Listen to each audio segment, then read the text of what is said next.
hate when I do that.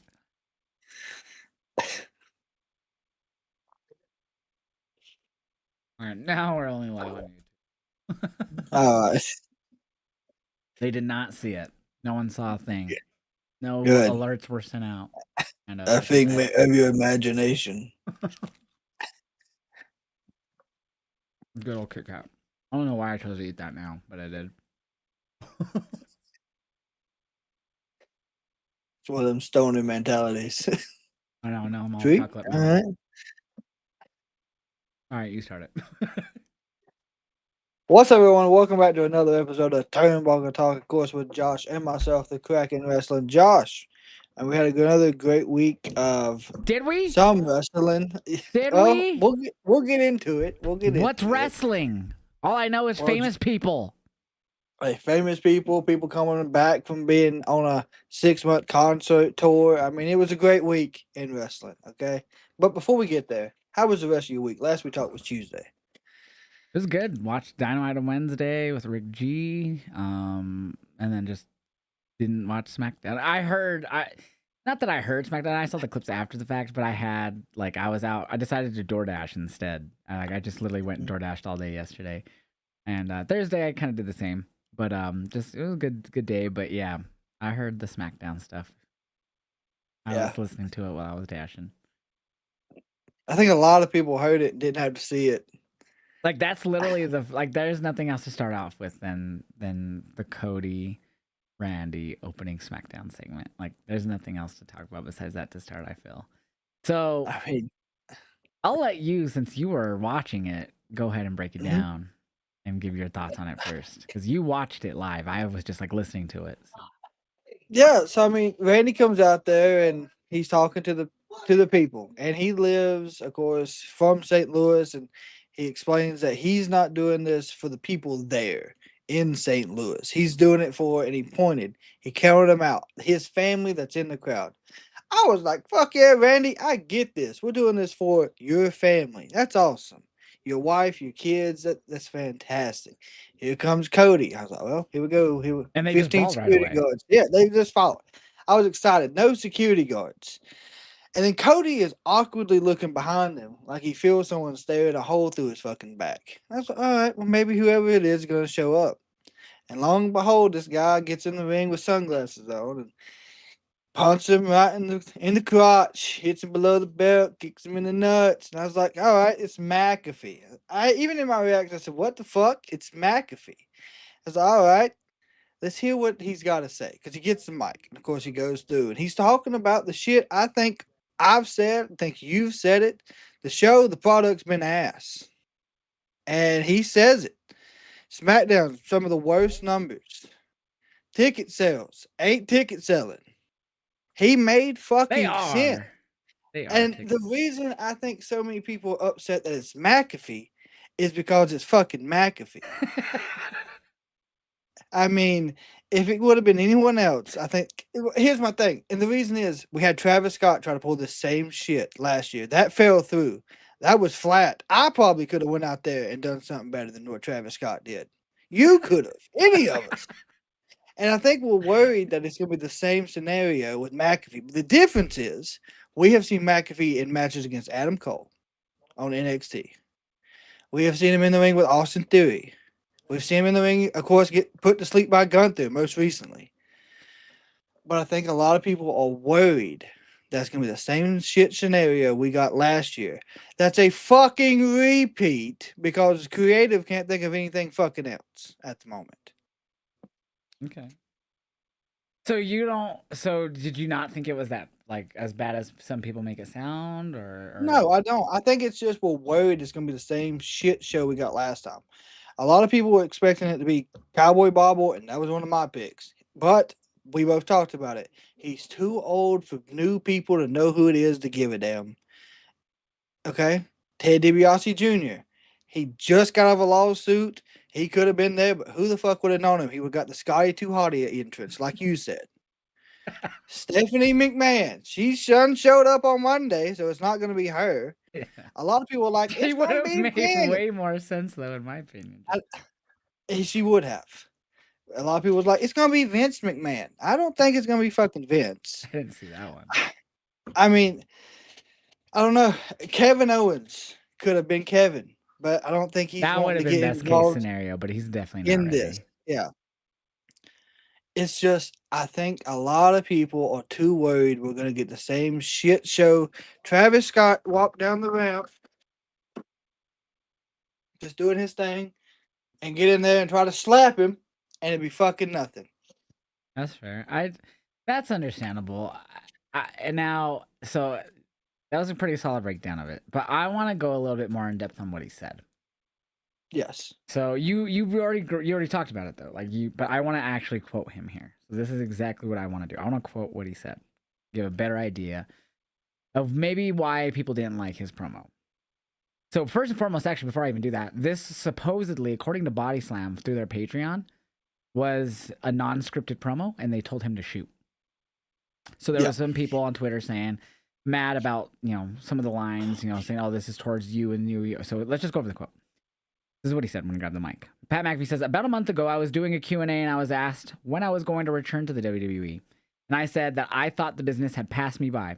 And I don't remember if I said this on my stream or on the podcast, but I said it somewhere that I believe that is when I go, oh, he's coming back soon. I didn't think it would be for this, obviously. I don't think really anyone did. But I was like, he's going to be, I just thought it meant commentary. You know what I mean? He'll be back in commentary soon then. So, okay. I just want to throw that out there. He said, this business that I loved since I was a kid, I could no longer watch. I thought it was absolute shit. Randy called me. He said, business did not pass you by. It's just in a direction that none of us like. Why, when I turn on WWE TV, do I have to watch two 5'5" guys doing a 45-minute Iron Man match 10 weeks straight for no rhyme or reason when Randy Orton is around? So I think I'm going to pause there for a second because there's more. So I think I saw a lot of problems with that specific quote, the 5'5", 45-minute match. I think the biggest problem with that, at least for me, is that's been the most enjoyable part of SmackDown recently, is the smaller guys US Open title challenge going out there and putting on the best pro wrestling match on the show. Mm-hmm. That's my problem because everything else has been mainly forgettable. And so the rest of the quote, it kind of makes, I kind of get where he's going when I finish the rest of the quote, when there's more to it. But I saw a lot of hate for that. Like, oh, I saw people saying like, Ilya Mello, that's about you guys, and look who's not on Mania. I understand where the hate for that comment comes from, but let me continue here. So he says, SmackDown, fresh off the worst rated episode of all time, which you brought up, has a puppet for a champion, a man who repeats everything we hate. Cody, I'm the one on the phone telling Randy Orton he needs to kill everything because the business that you are leading is terrible. He's going to save this fucking business. So basically, he's saying, why are these guys having 45-minute matches, these smaller guys, when you have Randy fucking Orton here? Understandable, honestly. Like, I get that. But the fact that we're putting the blame on Cody is where I have this issue. So obviously, yeah, they always rely heavy on who's holding the belt, how business is doing for that company, and who's world champ at the time. It's always been that way.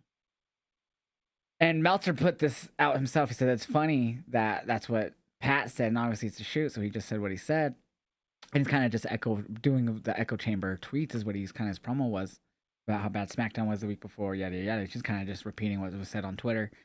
But what Dave pointed is that they're still doing very well, like weekly ticket wise. They're still doing very well everywhere else. It's just WrestleMania is just not selling as much as it did last year. It's not like doing terribly. It's still like they've had over like 30-something thousand each night sold right now, or even more, like maybe even 40 now. But like it's just not exactly where it was last year at this point. So it's funny. He's like, it's down. Mania's down, but he's like, they're actually doing really fucking good still weekly. Like they're doing really well. So that's funny that he has to like bring that up when it's just really an echo chamber comment more than anything online. So I feel like just the fact that he, in an unscripted promo, if that's true, according to Body Slam, he would shit on other guys in the company while blaming Cody. It reminds me of the Baron Corbin thing when like Vince and Triple H and Stephanie came out and he was Constable Corbin. He was like he was GM essentially. And they called him Constable Corbin. And then they blamed him for the show sucking in kayfabe. It's almost like a slap in our face. Like, We know you guys are the ones who help lead the charge of the creative. Why are you blaming it in story on this guy who's who's a scapegoat? I feel that's what Pat made Cody. And it's not a message from WWE, because if this was what Body Slam's saying, it was just, hey, unscripted promo, go out and talk shit. You know, we ain't telling you what to say. Then obviously it's not a WWE directed thing, like, hey, we want you to say these things. So it's just Pat shooting from the hip. I think that's what pisses people off even more. Especially Yeah. the IWC, is it was Pat's words, not like WWE's, like him telling him what to say. And if someone took it that way, I don't see it that way, especially if that's true. But then it didn't help that Mello lost to Sammy in the main event, and he didn't get God added to the Almighty. match, and they're kind of doubling down on that, putting him in the match. So I think just a combination of a few things last night, because I literally, the only thing I saw about good matches was really Cardona Alistair, is what I've heard people saying. That was like, there was a comment, so I actually went through Dropkick and Cage Match yesterday, like last night, and mainly Dropkick had more comments because they allow like instant ratings instead of Cage Match, like makes you wait after so long. So Dropkick had a lot of comments, and one of the top comments on the episode about Alistair and Matt was like, this match was the Miswa Kabashi compared to the rest of the show. And I cracked up so hard. And if anyone knows, that match is touted as like one of the best pro wrestling matches ever. So that cracked me the fuck up, because when I was out and about, my friend Alex told me that, like, man, this match, they're actually cooking right now. Like, they're actually having a really good match. So it kind of echoed what he had said, just to see if a lot of people agreed, and that's how it was compared to. I was like, that's hysterical, because it was obviously a joke. But and then I also saw people always pointing to the ref getting cursed as like the other like funny, memorable moment. So I think it was a combination of just Pat's words, the underwhelming reveal of it being Pat, because they did say, oh, like, or not they, but like Randy was like talking about legacy, and like it just felt like they were really building this feud upon their history. And it didn't even have to be Ted. It didn't have to be his dad. I mean, his dad, yes, he is old. I did see him a few years ago at WrestleCon, and he's older, but he was still, didn't look, you know, fucking, well, he couldn't do anything. I'm not expecting him to take bumps anyways. Fuck that. Yeah. That would have made way more sense than Pat. Like, why is he talking to Pat, getting advice from Pat McAfee, a Pro Bowl or a Hall of Fame NFL? I think he's in the Hall of Fame. I don't remember, but he should be for the NFL Hall of Fame. But anyways, why the fuck is he taking advice from him? That's the part I can't answer that part. That's the one part that still bothers me. Like, I feel like they were planning on it being someone else at first, and something had to have fell through. No. And if that's the case, we'll find out. If the dirt sheets are true, PW Insider is claiming that this was planned, and it was a call from Ari Emanuel, the top of, I forget what his actual title is, but he's one of the top TKO guys, execs. And why is TKO like? That's what I'm saying.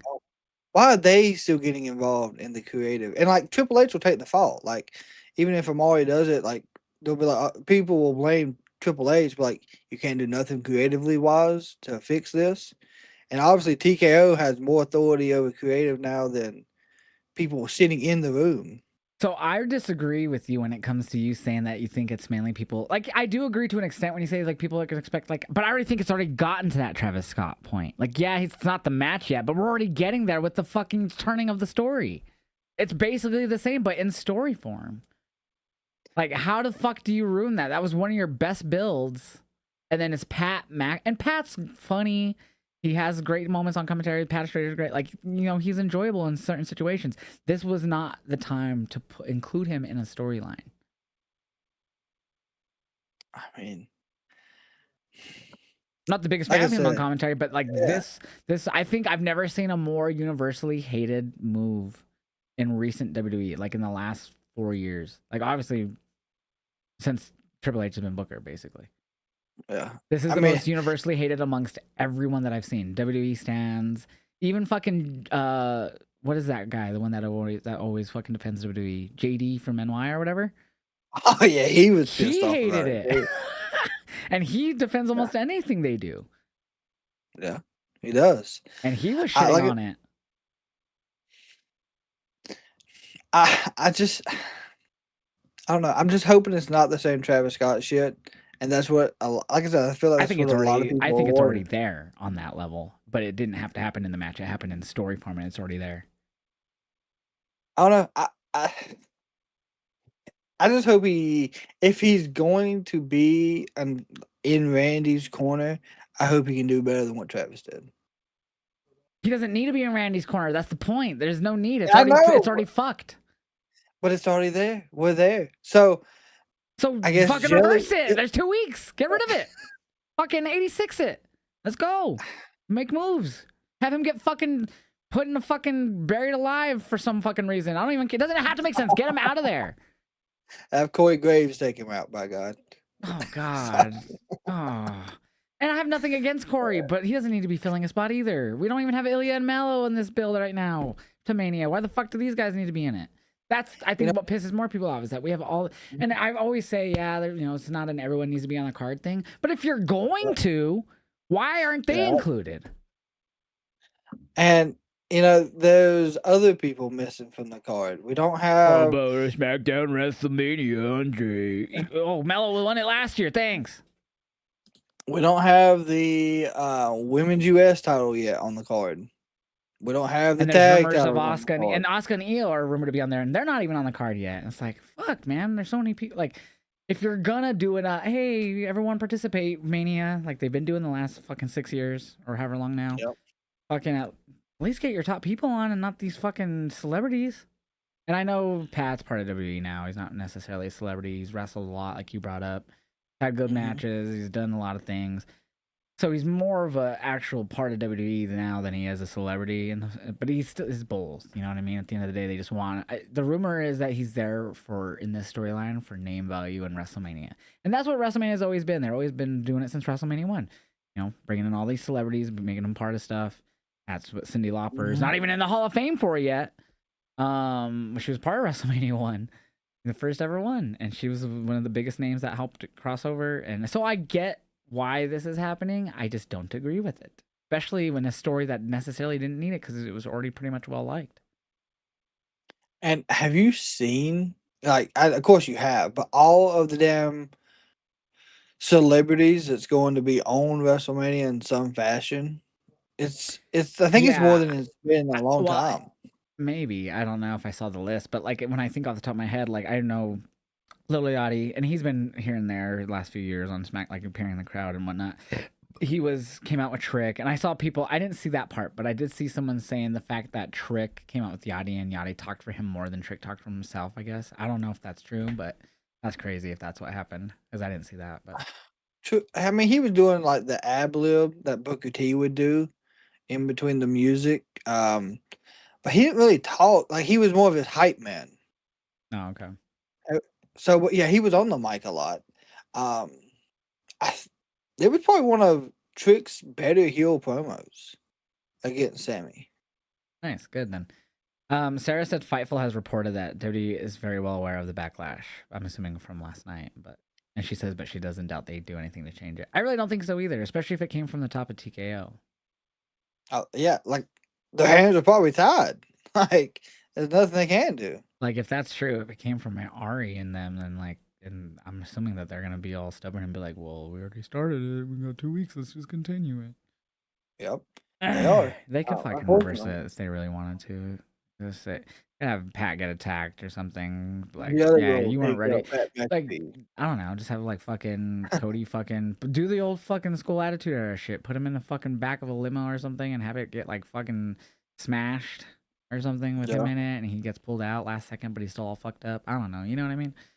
Do something. You don't have to go to that extreme, but I'm just saying they could do something. And on the other side of this, Cody did cut a pretty raw promo himself after the fact. Yeah, there was a report that came out that said apparently after Pat's promo, that wasn't part of anything. Like, they had Cody come out because they were like, well, we have to make sense of his promo now. Yep. And I don't remember what happened in that promo. I remember, like, I was kind of busy during that part, but I remember he did come out. So what did he say? That's what I'm getting down to, because it's at the very bottom of this. He hits the ring, hits the crossroads. He says we waited to meet Randy Orton's mystery opponent, and it was Pat McAfee. He said, and that's as bad as if Kevin Nash and Scott Hall, the third man, was Disco Inferno. He hates Inferno, man. He always throwing strays at him. Love it. He said, "Call McAfee a hat rack who's going to get what's coming to him." He also called him a lower muscular Logan Paul, if I remember correctly. And he said, "Oh no," he said, "You're going to get what's coming to you, and you can tells him and whoever else to kiss his ass." And he said, "Oh no, that went too far. What are you going to do? Fire me? That worked real well for you last time." They're probably just trying to get more heat for Pat. I mean, he got heat already, but it was not the heat they wanted. It was go away heat. Yeah, it's just I don't know. Like this promo is it like you could tell it was personal, coming from Cody in a sense because I don't think Believable, he's yeah. happy.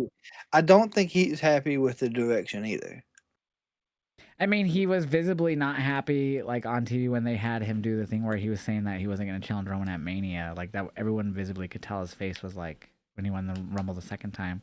Then obviously with the backlash, they flipped it around, but that was so far ahead of Mania, so there was a lot of time to salvage that, which they did, thankfully. But yeah, I don't know, man.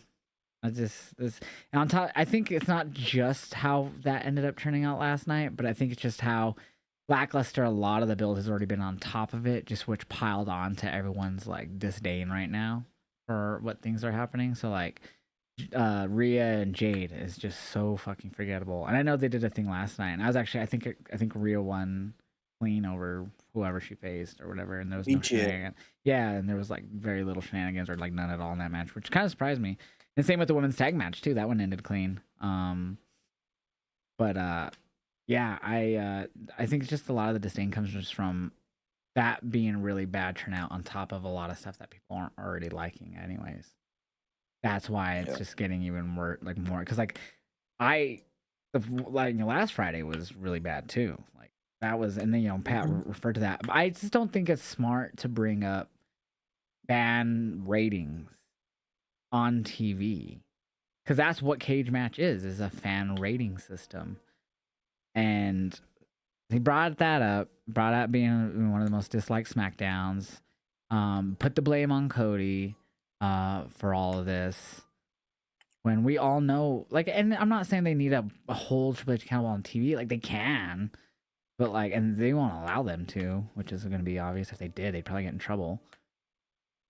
But I don't know. It just everything feels lazy and just stupid at this point. Not everything, a lot of it does. Like on top of the Punk being old shit instead of like, oh, like Roman.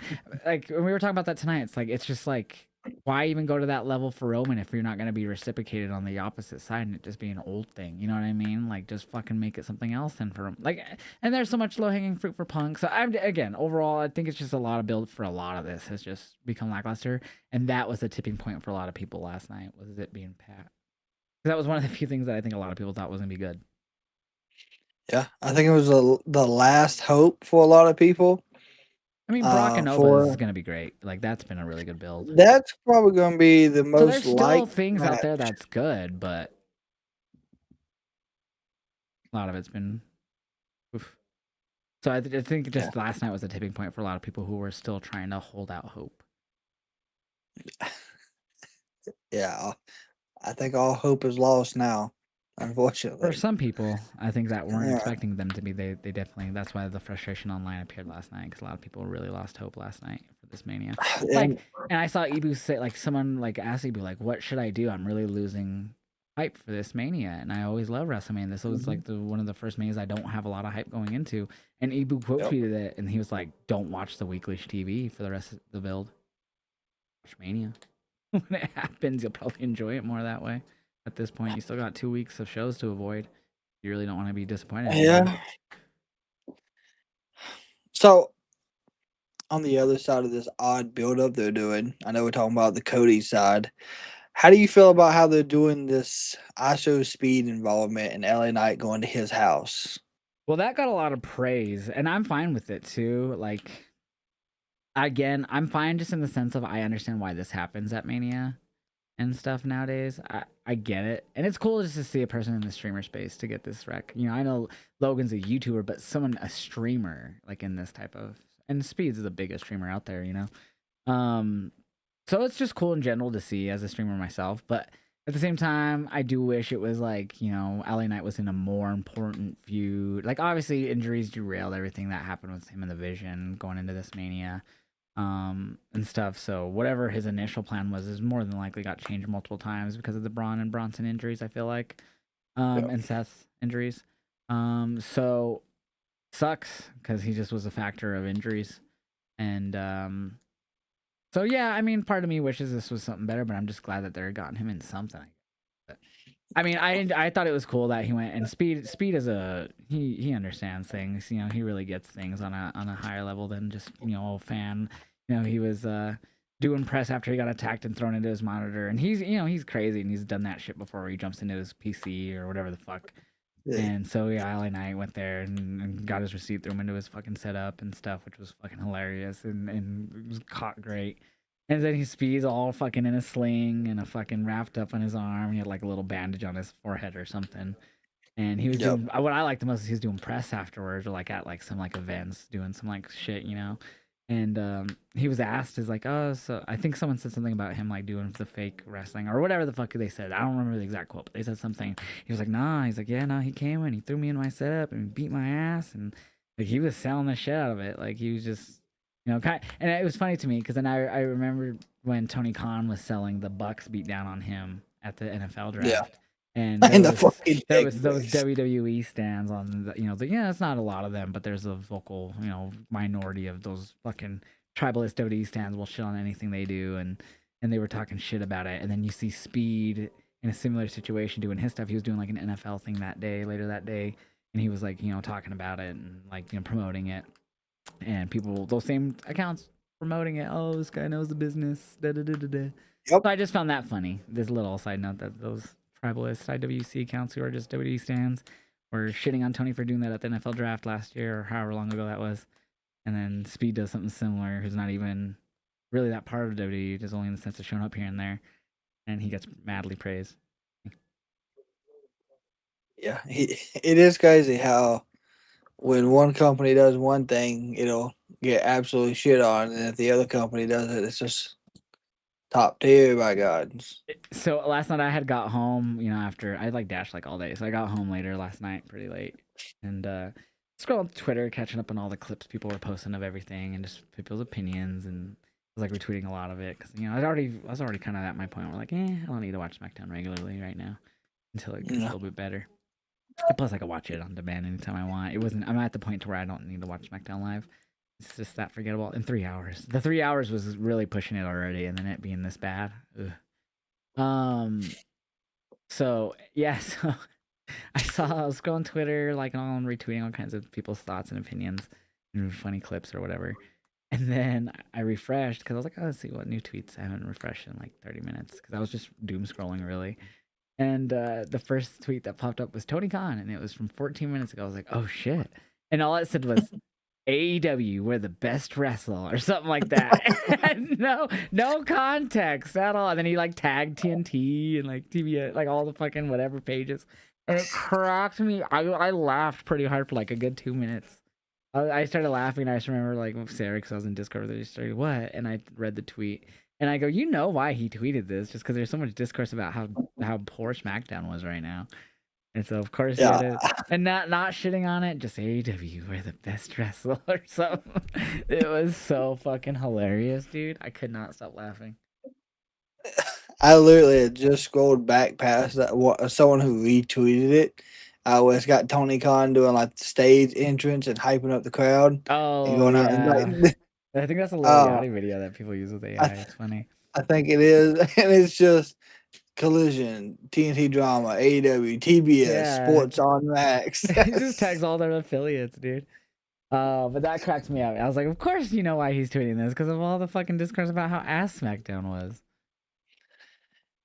Which, I mean, it makes sense. He doesn't even have to say what it's to, and like we know exactly why he did this and why he said it. I saw that, and again, I don't really care about TV ratings today, but it is interesting to see AEW right now on a course of where they're gaining ratings massively, and it's not like, oh, they're up 20,000. No, they're back up to near 800,000 in certain, if not more.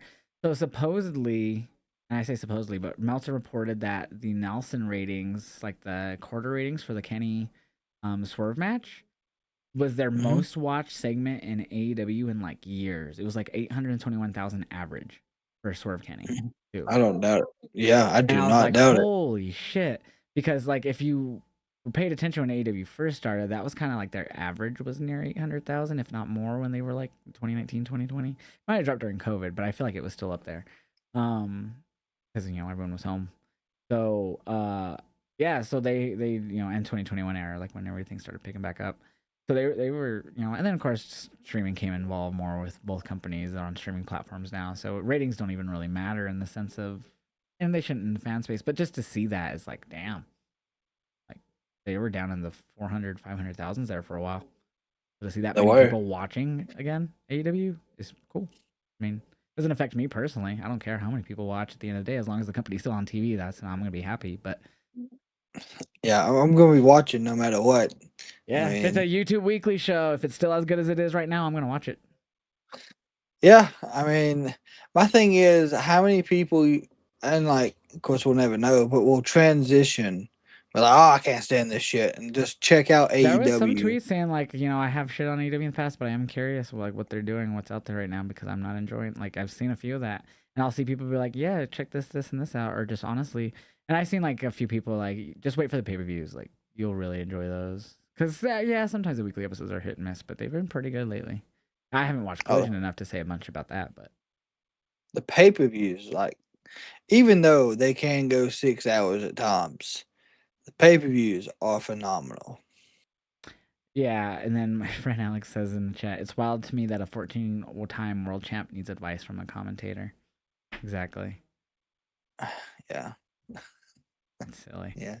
But we had Stand and Deliver tonight. NXT put We on a good did. show. They did, which I'm glad. A lot of I surprises. I what were the surprises? Well, first for me, Soluka and Zarya. I had Zarya winning Yeah, this. I had Zarya winning too, but Soul's definitely a big star, so I'm not overly surprised. And I feel like she doesn't need the women's NXT title to be main event roster. Main roster. We've seen her in the Rumble. We've seen her at John Cena's Go Home show or last show. We've seen her have her great moments in the ring on the main show, and the crowd reacts good to her.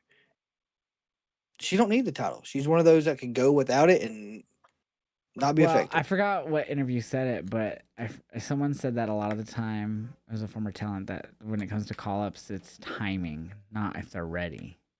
So when I think about it and how the division looks for the women right now, they could be very beneficial on SmackDown. Soul, Yes. JC, because I thought Kendall would win. So I had JC, Soul, and like Lola all gonna be probably going up, and um, Lola won, which we'll get into, and Soul won, and she's already announced she wants to go for the women's title. Um, so I'm fine with it because like yeah, you could put them immediately in the U.S. title scene with Kiana and Julia and whoever else, Chelsea when she's back, Selena, and it would be a breath of fresh air. I just feel like with the booking of the company right now, maybe they should just stay in NXT for a little bit. I don't know. I mean, I don't think the bookings. Unfortunately, something will have to change when the booking gets better for anyone to probably want to move up.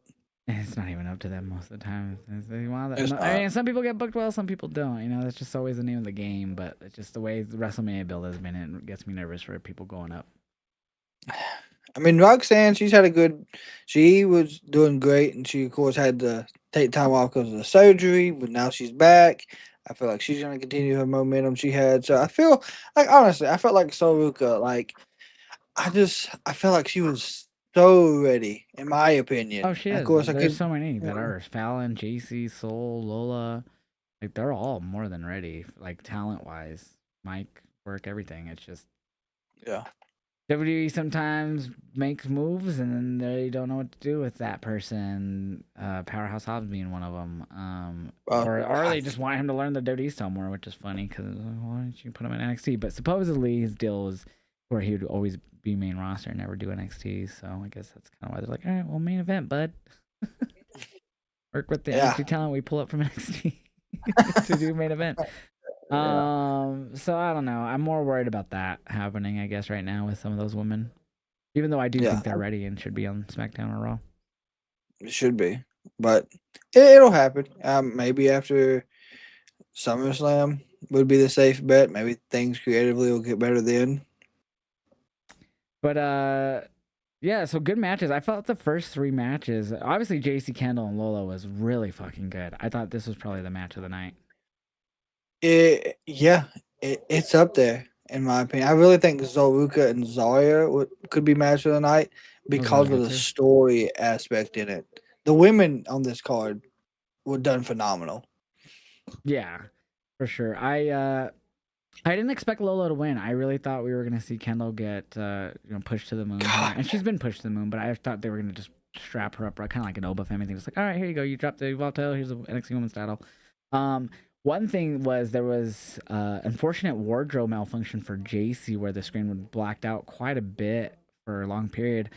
But what made that even more unfortunate was the sensor failed at one point to actually not show it. And unfortunately, it showed a portion of the wardrobe malfunction clear as day, which was very unfortunate. That made me feel really bad for JC, especially at Stand and Deliver. Sucked that she had the issue with the wardrobe, and the fact that the sensor fucked it up and showed it on the broadcast is crazy. Yeah, I mean, I guess I didn't really notice. Like I knew why it was blacking out fast, but it was during a submission and it unblackened, and she was like, I forgot who was in the submission, but JC had someone where she did the back arch thing, and it was blacked out, and then it unblackened, and it was still in that spot, and you could it was bad. It was very fast, but if you were fully watching, it was like, oh fuck. I mean, it done a lot during the match. So I mean, honestly, there was a second time where nothing showed on the second, but the first one, it was because it would black out and they'd do a different camera angle where they didn't have to black it out, but then they'd cut back to the camera angle and they'd have to immediately black out. So I don't know if they had to cut back, like they cut away, and then so they were trying to like unblacken, and then they happen to unblacken when they cut back. I don't know. It obviously production error. It confuses me how that even happened because there's always one guy, the director, pointing out what camera angles to do. And I don't know how that goes with sensor, if he's also in charge of holding the sensor up like that, the blackened screen. But someone's going to get in trouble for that because that was crazy to me, that production. Even if it was a second, bro. Like, when it happened, I was like, oh, fuck. Like, they showed it. Like, I covered my mouth. I was like, oh, no. Like, I post full match reactions to Patreon for PLEs. I'm going to have to go in there and make sure. Edit, just that 1 or 2 second little moment. Like, it was very fast, but it's there. Yeah. So I was like, damn. But overall, besides that moment, like, the whole match was really fucking good. I'm glad that wasn't right at the finish. Because she hit the shades for gray, and I was like, oh god, this is it. She's getting the title. And then Lola out of nowhere, which she did try fighting off Lola as well. I think she did get out of the sleeper and got her in the roll up and everything. But damn, it was such a great match. And then Lola and Kendall, like by themselves, they have such great chemistry with the jiu-jitsu and the wrestling backgrounds for both women. God almighty, man. I love that. Like, when it comes to like actual wrestling of that style, dude, that's the best type of wrestling to watch. Alex in the chat says I had Kendall winning, but I love that they gave Lola her big win, that triple threat. I couldn't even predict who was winning while the match was happening. It was so fast paced and so good, apart from the unfortunate malfunction in poor JC. But yeah, so that match was really, really good. He also says the only reason for his reason for Lola winning was because this was like her third or fourth attempt at the title. Yep. And WWE loves having couple champs. I've never really thought of the couple champ thing, I guess, but I really don't even care that Damien and Truth are tag champs. That's so forgettable to me. I was trying to think about who the hell is Lola? Oh, yeah. But yeah, no, really good triple threat match. Lola was more than deserving of this. She's put in the work, And and she's then double champ now with the AAA mixed tag title. So and didn't Vic say that she was the first ever hang on, let's see. I don't think Cuban-born it'll say here. champ or something like that. I think so, yeah. I do believe that's what he said. I know she's the first ever. Like, I guess I can't remember exactly how he said it, but she broke a, I guess, said something. I can't remember. It's not here on the report here that I can find. I don't see it, but yeah, she's something like that. Dude, fucking that tag match tonight. I get vibes of old NXT tag division. Yeah, yeah. And then Bravo out here just stealing fucking moves, man. I mean, wherever Pete Dunne's at and Tyler Bate, they need to be looking at these guys and just Well, trying to I figure out thought why it they. was Ryu. Wasn't it Ryu who hit the bitter end? Or Rayo, however you say his Well, name? yeah, but Bravo done the whole thing where he put his head through the rope and came back with Oh the yeah, lariat. That's Yeah, Tyler Bates' move. Yeah, yeah. yeah. Like But he's just I copycat. popped, and Ryo hit bitter end. I was like, oh, I hit the bitter end. Like Yeah, I he did. marked the fuck out for that. I love that move. So I popped pretty hard for bitter end. But no, yes, this felt like an old style NXT tag Swipe team. right or Vanity Project, dude, they're so good. Like I when they would like appear while they were still part of Just Evolve, when they would appear, I was like, ugh, like I did not like them, and because No. they're so easy to hate. And then it dawned on me after they came up to NXT. I was like, damn, I hate them because they're really good assholes, and they're really good wrestlers though too. Like they're so good. They are. And there was one account that I seen on X, I think it was earlier today, that was like Vanity Project. I think I've seen this before, and it was like the early stages of the Undisputed Era, how they get those heel vibes. And I was like, That's actually not a okay, bad comparison. okay. It's a big, Undisputed Era was Big probably role to the best fill. faction Yeah, in NXT. So yeah, that's a hefty comparison, but I could see the vibes for sure. But yeah, Ricky Smokes and Brad Baylor, they're so fucking good in the ring. they are. Like, they just continue to get better. Like, and Booker T made a good point. A year ago, they were at home wanting to be on the cards for WWE. Well, I'm sure they were And working indies, but yeah. oh yeah, but not now they went through Evolve quickly through Evolve. And now tag champs within like I think the first month, 2 months later on the Stand and Deliver and had a great match against a tag team, of course, that Arguably we know match of the who. night. I thought that match was Yeah. fucking great. And we know Bravo and Ryo, Pete Dunne and Tyler Bates, but like one of the better tag teams, in my opinion, that you could have for NXT.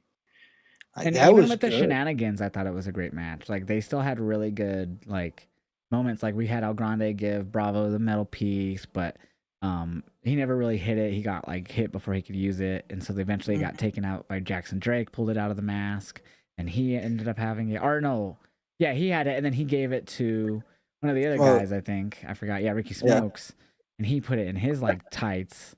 yeah. And then Um, then he he got got hit hit on the top there. rope. Yeah, he got hit there. But even with the shenanigans from everyone, I still thought it was a really like well done match. It was. Yeah, that was fucking great. Like that was again, I could be because Tyler Bate and Pete Dunne, they're from the old NXT. They've been there since fucking 20. I guess NXT UK, but like they carry those vibes of like having those type of takeover style matches, and that match felt to me the closest in the tag division to the old tag division that we had of like UE and fucking FTR, like just the legacy of that, and Mhm. DIY and all of those teams, even back to the day of Matthews and Murphy, or is it not Matthews? Murphy and Blake and Murphy. I can remember their name for a second. Like Yeah. even like there was just like a good 5 year period. It felt like that tag division just takeovers was just, dude, here comes the tag match. We're about to steal the show, and that was Yep. almost the same tonight. Like that match fucked so hard. I fucking loved that match. Yeah, and like I feel like the NXT tag division all around is starting to convert to that. I hope. Um, I wasn't a like fan I of, think and I like Hank and Tank in the sense of they're good like characters. And they're not bad wrestlers, but I can never attach to them And whatever it is about Ricky Smokes and Brad Baylor, man, they just I guess to me they have it. They just have that factor that just Mhm. pulls me in. And I feel like OTM on the other side of this, talking about the tag teams, like they feel like the last real like non 2.0 tag team. Well, they showed up in 2.0 though. I know, but they don't feel like that new. They don't feel like the 2.0 era of wrestling that we've seen. Like Hank and Tank, unfortunately, feel like that 2.0 I aspect. get the 2.0 aspect from OTM personally, but it's not in a bad connotation. It's just in the sense of like that's where they were from, like that's where their character Yeah, started. But like same with Hank and Tank, like it's not even anything 2.0 related. It's just nothing attaches me to them. that's true. They're They're funny though, just and they're good the wrestlers. Belly Boys. You My think because I God. like good wrestling that, but I don't know what it is. Like they put on good matches. I just never ever have the urge to like, man, I can't wait for that Hank and Tank match. Even though they have good I don't matches. know. Hey, don't forget about your favorite tag team now. That old Dark State. Yeah, we had Dion Lennox tonight attack and I figured too, because the way they were holding the camera angle, I go, someone's about to do something to Miles. And sure Mm-hmm. enough, Dion Lennox came out and attacked him. But I did find it interesting. We had the segment after later on where he was backstage all hyped and everyone was hyped except for Saquon. And then Saquon Mm-hmm. voices his pleasure saying, just seeming about you. I found that interesting because the other guys didn't seemingly have that same feeling until he brought it up. They didn't. Feel like Shaquan Sugars kind of sees what's going on. The other two are still wanting to follow. I feel at some point we're gonna have Shaquan break out on his own, which I feel like when you have them in the ring, Sugars puts on the better matches. I In the think him and four. Osiris really always get my attention the most. Osiris is a really solid big guy. I wouldn't put him on the level of. I don't even know if I would say Jasper Troy's that good. Jasper Troy's good because he's very powerful, and so like I don't know what it is about. Like I'd say Osiris might be more technically sound, but I guess just Jasper is just really. I don't know. I think Osiris is a little bit of an underrated guy right now. Yeah, Osiris the Virus. I don't know why he's underrated, but that's I really think he Dark is. State. I think it's just because of Yeah. Dark State, and Dark State has had its Yeah. moments where they've been enjoyable, but I'm just kind of over them. Yes. But 100%. what did you think of Miles and Johnny? I thought that match wasn't like bad, but it definitely was my least favorite of the show. Yeah, we seen Johnny wrestling. He kind of had a little bit of his NXT moments. But I don't know what is happening with Johnny Gargano. I thought it was funny during the Like, match how they they started and then I don't remember if he got like hit or what, but he did the plank again for a little bit. But then he got yeah, up. It was like a roost. He got up, was like and he hit him or whatever. That was funny. But yeah, like the match wasn't terrible, but I just never got sucked into it. yeah, I agree. Um, but Miles, Miles put up a good match against Johnny Gargano. Yeah, it took Unfortunately, three born agains zigzags to get the win.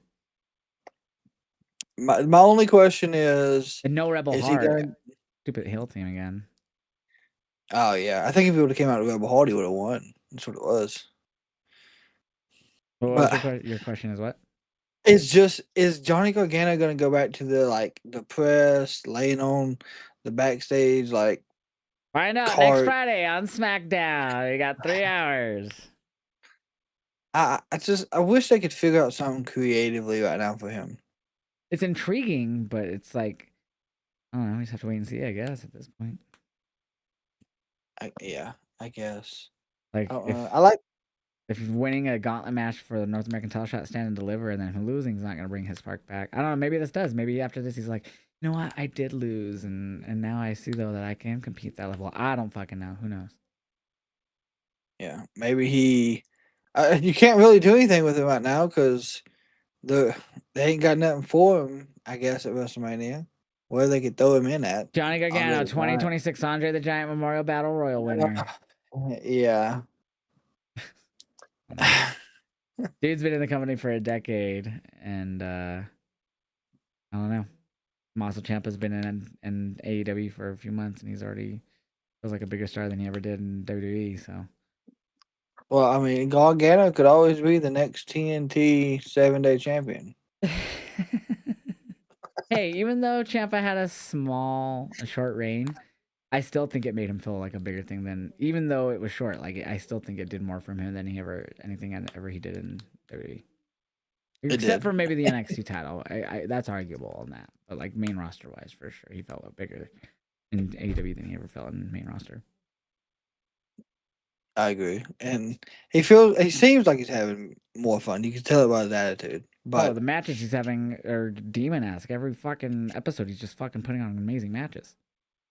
yeah, the one on Collision, him and Ace Austin, and then I Juice heard was that was great. really good. It was That Ace. was good. Both Um, of them were great. but yeah, so I don't know where they go with Johnny, but yeah, for sure, him and Miles was my least favorite match. It was just I couldn't get it hooked. Unfortunately, it was like I know this was kind of Gargano's way of maybe passing the torch to Miles, but then it was interrupted by Dark State. Kind of just killed the whole fucking thing for me. So Zol and Saria was really good. It was really stiff. They were laying into like the elbows Fuck and, yeah, it and the was. shots for sure. Um, dude, Soul with her soul snatchers, dude, are so fucking crazy. Dude, the one on the fucking On the ramp. ramp, yeah.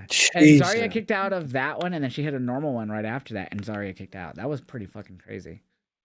Yeah, So and then the that's spear what through the middle surprised rope. me. I thought that meant she would win. I was like, oh, she just kicked out of a fucking one on the ramp and then a normal one.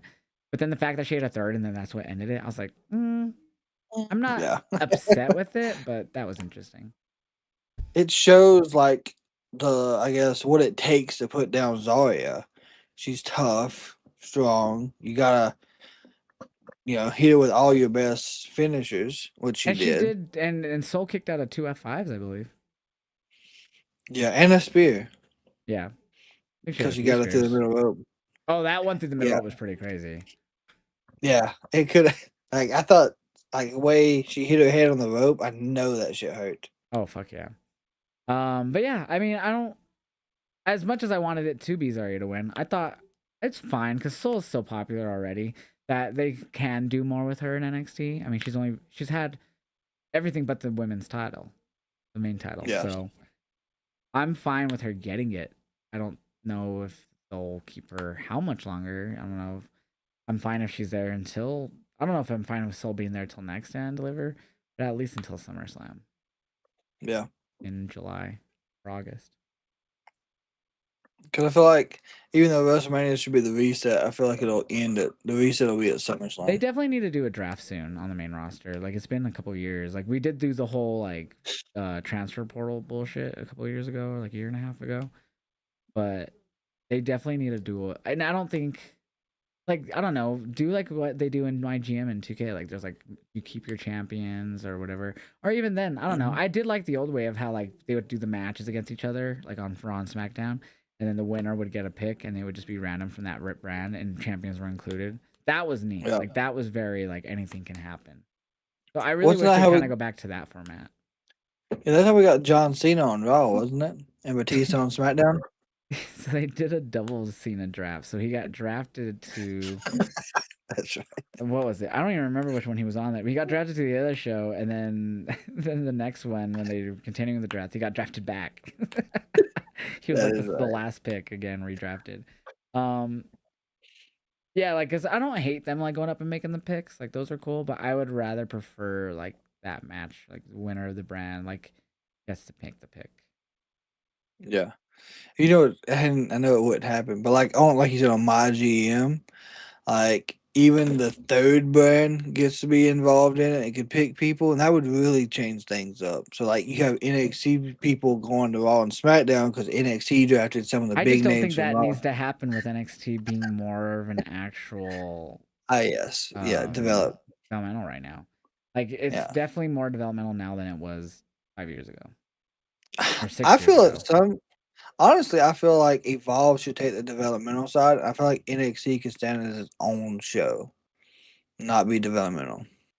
I don't because now that house shows are gone, like NXT gets house shows, so that helps them a lot. But like I feel like there's no need. Like yeah, it's beneficial to put like Johnny down there to help guys like Miles for one offs, stuff like that. I'm not the biggest fan of like when Dolph came down and won the title for a bit. or like the New God, that's Day. Like horrible. Dom, I felt that was fine because Dom was obviously young and fitting for that Mhm. type of thing. But like, yeah, like stuff like older, like that's why I'm like a lot of WWE's rosters in their late mid-30s. Majority of them at least. I mean, you got Mello and Braun and a few others, Dom and stuff like that. You know, some younger people. But like, I feel like the majority of everyone is like 35 and older, 33 and older. So I Yeah. don't think that you should be right now, which NXT is heavy young. I mean, you got a few of the older guys down there, but not really. I mean, Ethan's and Ricky are in their 30s, stuff like that. You know, but like, I don't think you need a lot of those guys that age up there in NXT, unless they've never been in NXT before or whatever the reason. You know. Yeah. I guess That that's maybe why they want Hobbs there. He's like already 41. I don't know. it's that's an odd Well, situation on again, it's those. not even they don't want Hobbs there. I think he wanted a part of his deal that he was not going to be in NXT. I think the rumor I saw. I don't even remember from where, but a rumor. So who knows how true that is? But yeah. So what was the last match? I don't even remember the last match we left off on. Oh, Soul Zarya. Oh no, Johnny Miles. I'm sorry. Blake Tatum was good though. That was kind of a good match. I think wasn't like the greatest match, but it was a bit better than Johnny Miles. It was, and I think I cringed harder in this match than I did in the Are you talking about Soluka the power match. bomb off the apron? Oh my god, onto that floor, Yeah, her head onto bounced off the the mat. Whiplash. yeah, and then I can't even remember what move she hit, but when she threw Tatum onto the ramp, onto a like side and shoulder, God, that was horrible. Yeah. So, but overall, these women. It started out slow, like it started out methodically, and then it definitely picked up. I actually thought Blake was gonna win here. I did too. I really thought they were going to do another short title reign for Tatum. I'm glad they didn't this time. I feel like they might have her go straight to the main event scene, main title. So I think, with Izzy facing Soul on Tuesday, I definitely think that we could see Blake get involved or stake her claim for a title opportunity after the match, after whoever wins between the two, say, "Oh, well, since I want to face you for the shot," or something like that. So I think Blake gets winner of Izzy Soul. That's not a bad thing. Or they I don't have, I know. mean, I wouldn't hate her having to win a few other matches because she did just lose the North American title match. So, That is true. But but I I can mean, see who her else? inserting herself in this. I mean, with we think JC's going to the main roster. I feel like Fallon and um oh my gosh, Laney is gonna follow. I don't know who else would be in the title picture that's normally on regular television for NXT. And so Blake, Izzy, Soul, Zario will probably go for the North American. You could bring in I mean, Jada Parker. JC's had it twice now, and I still feel like she might not even be going up right now. That's true. She could take some time off and then show up. Who knows? No, I mean, I think they might keep her down in NXT a bit longer. That's possible. I'm hoping not, because she's already been there since 2021. She was Yeah, there like right before 2.0, so. yeah, she was there with Mandy and Gigi. Well, That even whole before fact. that, she first showed up before even 2.0 was a thing, which was toxic. So she Yeah, was even there before that. She's been there long. Her and Tony have been there like super fucking long. yeah. Damn. Yeah, Tony's been there since I think he was in what with Breaker, 2021. Mello, Yeah, 2021. Waller. Yeah, yeah. They've been there a while. They deserve it. You know who I miss? Good old Von Wagner. Jesus. Come Tuesday. I just loved his promos, man. He should have been NXT champ. Remember when what was it? It was like the first NXT 2.0, and it was like they were doing like some type of crazy match. It was either for the NXT title or it was like a qualifier or something, and it was like a mystery opponent, and it was Von Wagner. Yeah. Good times, I just man. Vince had a great vision. wasn't it Breaker who took him out with the steps? Oh yeah, that was sick. Yeah, and Robert Stone, I think, was his manager at the time, wasn't it? Yeah, Von Was it Wagner's. Stone? Yeah. Yeah. So yeah, that was. God. Dude, Robert Stone's been, speaking of people who've been in NXT, Robert Stone has been in NXT, I want to say, since like 2018. Let's see. Dude To- was like doing shit with Chelsea Green. Dude was doing shit with fucking so many people, dude. He's been there Robert, forever. I've been officially promoted. I don't want to know about that. Uh, Ain't no fucking way. Hang on. Was it longer than I said? It says October 1st of 2000. Was NXT even a thing then? No. Who the fuck's controlling this thing? How then? long has Robert Stone been in WWE NXT? See if AI gets it before you. He signed in March of 2019 with WWE, and he I was about debuted to on say. March 21, 2019 at an NXT house show. So I wasn't too far off. I thought it was 2018, but yeah. So he's been there forever too, and obviously he's more of a, he's like a Nick Aldis Pierce now, where he's transitioned to on-screen boss. He's still a talent, but he's not. Anyways, yeah, he's been there forever too. Yeah, I don't understand who the fuck put this article out. I mean, he wrestled in 2000 in TNA, so maybe that's what it was thinking. Dude, he used to have a fucking Jersey Shore gimmick in TNA. He was Robbie E. Yeah. Yeah, even looks like someone from Jersey Shore. Yep. Yeah, that was his whole gimmick. That was when Jersey Shore was popular. But yeah, so it's just funny to see. Like, I don't think NXT needs to be in the draft. I don't need people who No, I mean it would be nice, but like. I I don't know. I'm good. I don't need it. Not this current NXT. If it was NXT 2019, that would make more sense. Or 2018. Yeah. That would make way more sense. But it's not. It's not a third brand anymore. It feels like a developmental again. Maybe with the Evolve people coming up so fast, maybe. But it just I don't know. Doesn't even without them. I would say since 20. I'd say since 2020, it's felt like developmental again. Like even before COVID. yeah. But yeah. Yeah, I don't know. It doesn't need to be part of the draft. But yeah, we desperately need a draft on the main. Yes. Yes, we do.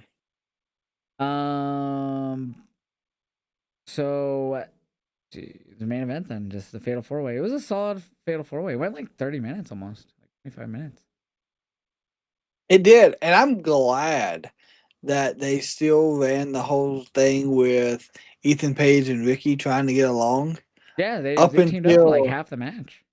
Yeah, and then of course Ego, He did the splash. off the top, and instead of hitting, I think it was Joe, he hit Ricky. And then he hit him with the I'm sorry. Oh my! And then he went to pin, and then Ricky stopped it and hit him with the fucking spear or whatever. Yeah. He's like, oh no! It's like, that's great. And they had been teasing it the last few weeks because they'd be like, oh, I'm going to be the two-time champ. No, I'm going to get my two-time champ. Like, so it was obvious that they were, and they would do the tug of war on Tuesday with the belt. So yeah, it was pretty obvious that they were gonna only get along for so long during the match. But it was done really well. I thought it was done really good. With the eventual them finally attacking each other and beating each other down during the match and not worrying about. They did go for a double pin at one point where they both pinned. I think it was Tony, and he kicked out. But yeah, Tony gets the title win. Been there forever. Yeah, I mean, they brought up on commentary too. What's phase 3?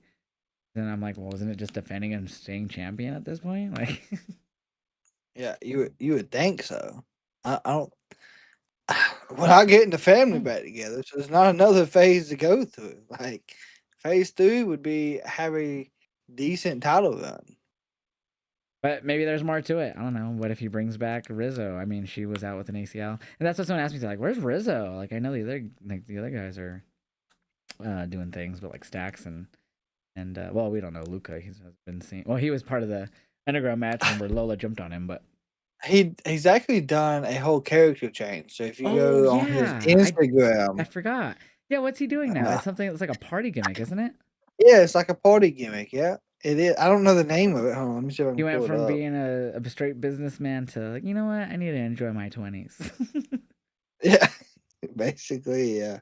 So I don't know. I The- mean, I would assume it's just try to stay atop of NXT is what his phase 3 is, but hopefully they could make a cool little twist to it, make it something more interesting. I don't know. I don't know what that could be though.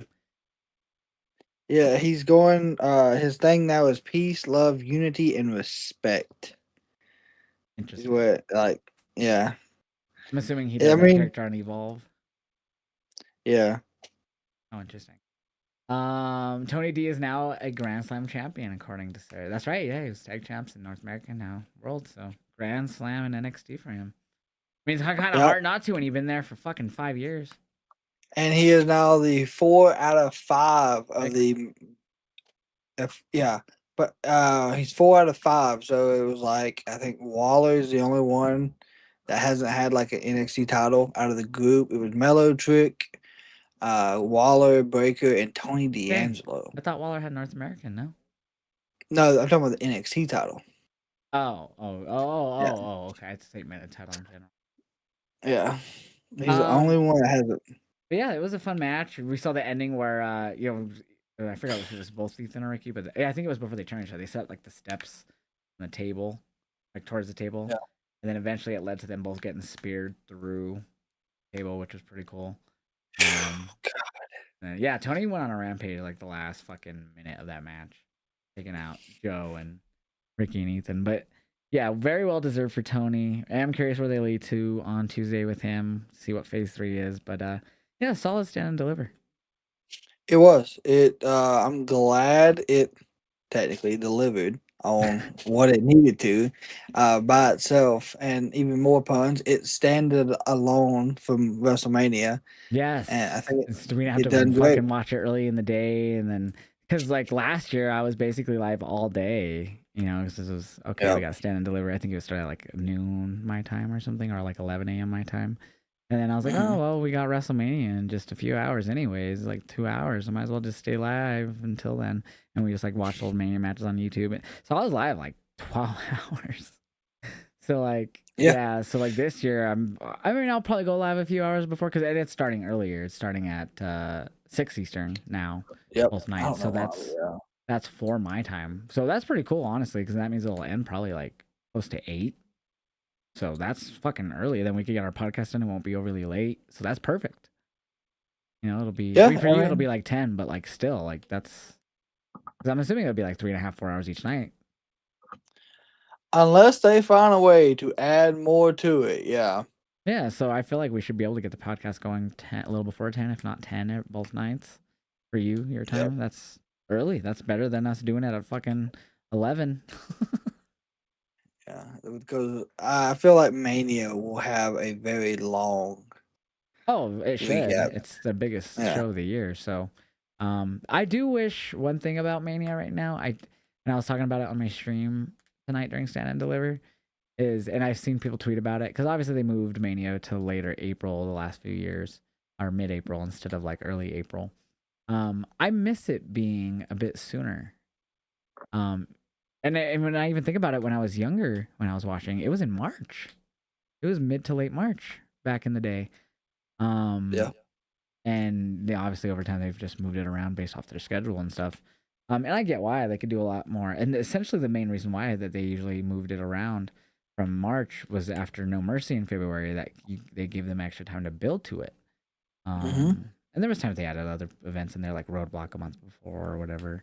That was like a one-off. But like I do miss that we were getting them. I feel like sometimes, like the last 2 years for sure, there's a few points where it just feels like it's filler now, the last few weeks.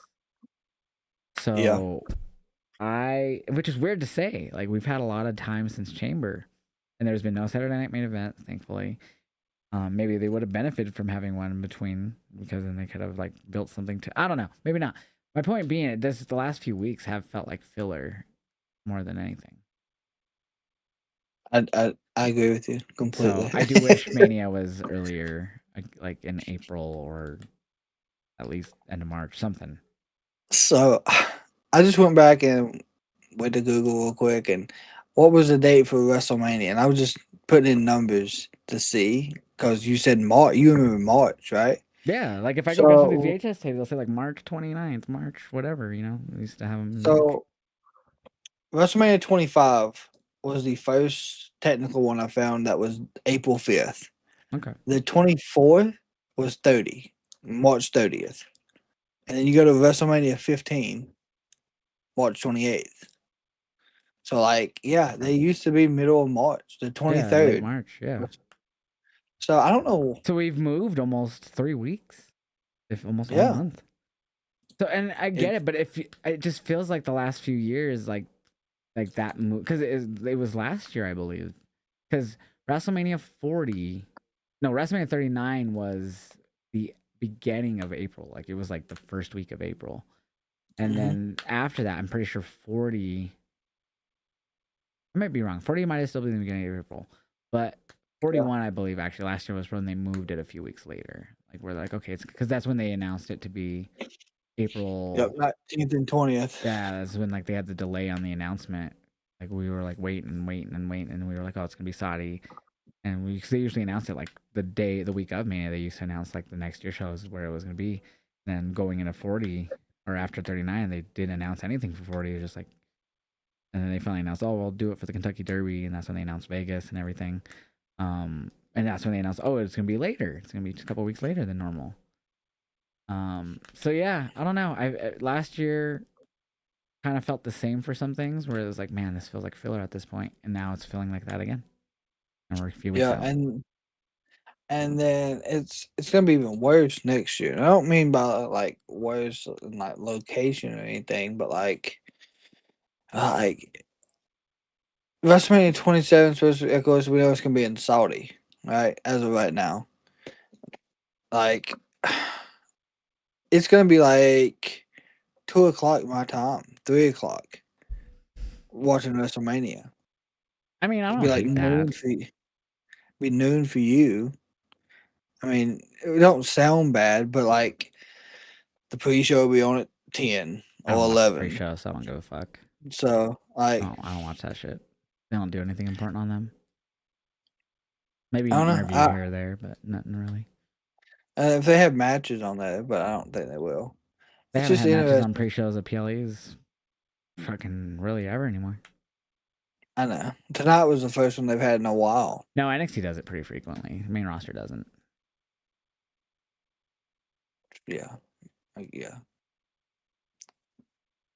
But yeah, so I'm just ready for them to fucking hopefully figure this out, because this is last 2 years it definitely feels like dragging on going into Mania. Yeah, I agree. I mean, I don't know. Maybe it's because it's just the same people every main events. Like, switch it up. I know they won't do titles as their main events, but give us a non-title match that has main event feel as your main event. I mean, or just make your title scene have better stories. That too. But we had a return to wrestling this week. We did, by God, we did. I thought it was April Fool's. Well, not because of him, but because they started the show and it was like, oh, we're doing the contract signing, and then they just kept having pyro happen, but like nothing was like happening. It was just pyro, and then Tony Schiavone's like, okay, and so the contract signing, okay, and then finally they did Judas, and I was like, oh, what the fuck just happened? Were they April Fools joking Tony, or what? I'm so confused. So then when Jericho's theme hit, I initially didn't expect it because they totally got me with like the pyro thing, and I was so focused on that. And like, okay, we're doing the contract thing. So when Jericho's theme hit, I was like, oh, Jericho. And then I clicked in my mind, fuck. So then I go, boo. Yeah. And then so when you go back and watch my reaction, that's literally how I react. Like I go, oh, like a shocked, surprise type of, and it comes off excited. No, I was just surprised that's how, like, what happened. Like, I was so focused on the pyro thing and like this doing the contract thing that I wasn't ready for them to go right into Jericho. Like that did not cross my mind. So when it happened, I was like, oh, it really caught me off guard. I wasn't happy for it. It comes off that way in the reaction. I watch it back. I'm like, oh, I totally see it. But that's not the tone I was trying to bring across. Just really caught me by surprise.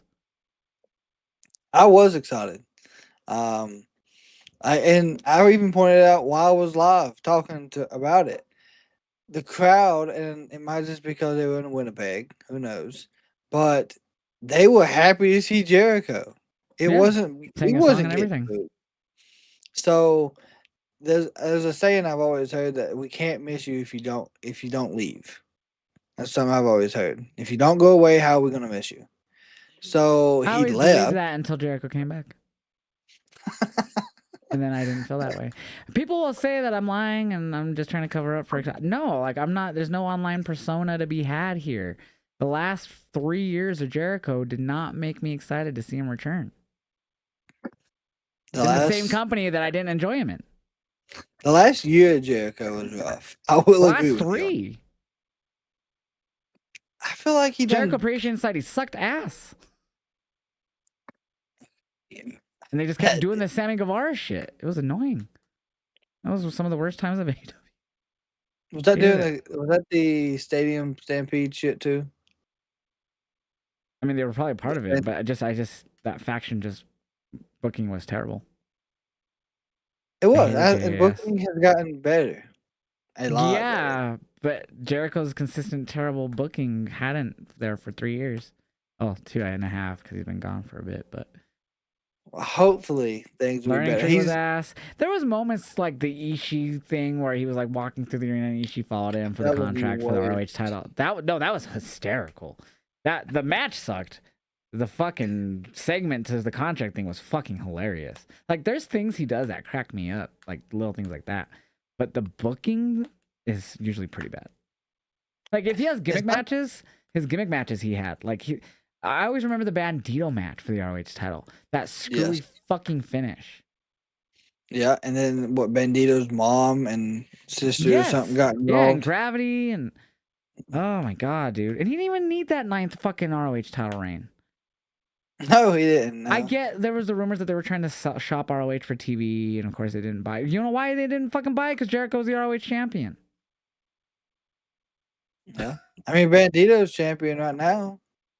Well, he is. I don't And watch ROH. I didn't even watch ROH then. yeah, But the fact that they were having Jericho parade around on AEW is nothing about Jericho from 2023, mid 2023, to since we last saw him, made me want to see him come back to AEW. I would have been more content with him going to the WWE because that's what he. It almost felt like to me like Cody when Cody what we were calling the Codyverse era of AEW, where the whole show would be AEW feel, and then Cody's segment would happen, and it just felt completely different from the rest of the show. That's yep. what Jericho felt like for me for the last 2-ish years, and then till his break. Okay, that's a good comparison. I agree with you on that. So no way in shape or form am I excited for him to come back to the same company that he made me feel that way. And I'm sure he'll have his He, moments that pop me and crack me up. It might have the standout gimmick match here or there, but nothing wanted me to see him return to AEW. Not one thing. unfortunately, he does have a slated segment for next week. Oh, and I'm sure it'll be interesting in some way, shape, or form, whether that be it'll be hysterically bad interesting or it'll be actually interesting and make me hooked. I don't know. I'm considering the latter, but I'm gonna hold out hope.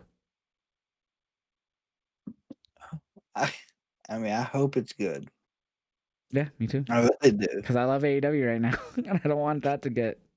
It has its moments where it's like, what the fuck was that? Still to this day, like, don't get me wrong, but this is one that I was definitely surprised by. But as soon as I think I might have told you, as soon as the Cornerstone trademark happened, I was like, he's coming back to AEW. That only makes sense in AEW. It does, And and I wonder apparently if he's only Jericho. Apparently he's not going by Chris Jericho. Even the graphic for Wednesday is Jericho. Jericho. There's no Chris. Yeah, just So I Jericho. wonder what happened So I there. am intrigued by that. I don't know if it's gonna be really anything different. He's probably gonna have another faction. Wednesday. But yeah, and so all he did is he came out, after all the fireworks stuff and all that, and he came out and he stood there, took in the fans chanting his name, all the chants that were happening, and then he just said one thing, and he said, "Winnipeg, AEW, I'm home," and that was it. Yep. And the crowd ate it up. Yeah. So we'll find out. I guess this coming Wednesday. I'm holding out some hope, but I'm being skeptical as fuck. You got more hope in Jericho doing something creatively than Pat McAfee kicking Cody I Rhodes in do the nuts. actually. I do. That's a good point. Yes, I do have more hope in that than I do in Pat and Randy right now. Yes. That's good. That's good. These something's got to I be mean, exciting. AEW overall is in a good spot for me personally. Like, I enjoy Yeah. what they're doing right now. It's not like the bet, like perfect by any means. I don't think any wrestling really ever is. But I mean, there's times you can get close to it, and AEW is doing a really good job at being. I feel consistently good story right now. More consistent, not always consistent, but more consistent than WWE for the time being. Yes. They definitely I have agree. reversed the 2023 era. They have came a long way. Like I know they've only been around for like 6 years, but But like 2023, 2024 was rough for AEW, like creatively, storyline wise, injury wise. Like those were some rough times. yeah, was that when we had Jack Perry and the Young Bucks do the segment backstage where they were giving Kenny guts? You remember that? That was doing the diverticulitis stuff. I don't remember what year that was, but that doesn't feel that long ago. It, I want to it say that was doesn't. last year, but it might have been late No, 2024. It might have been late 2024. God, it could have been last. No, last year was great for AEW.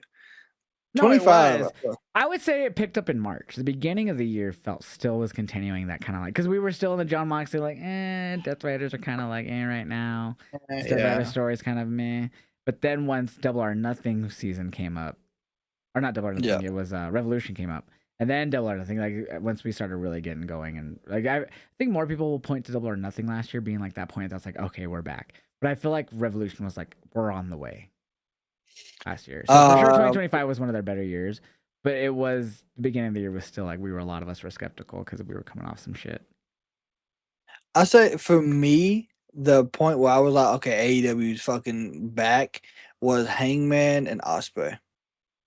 Yeah, I think that was Double or Nothing, right? Yeah, the end of the Owen.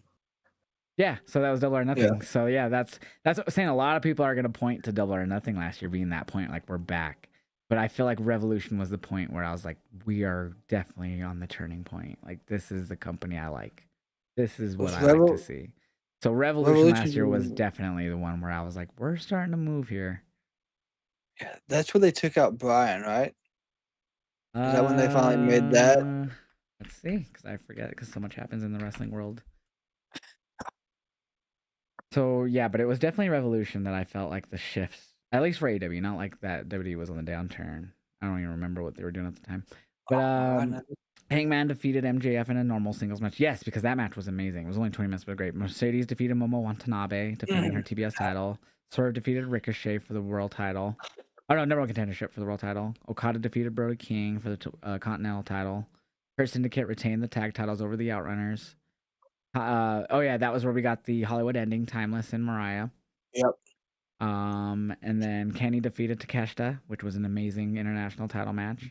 Ospreay defeated Fletcher, which was incredible in a steel cage where they started the cage where they were both standing on the top corners.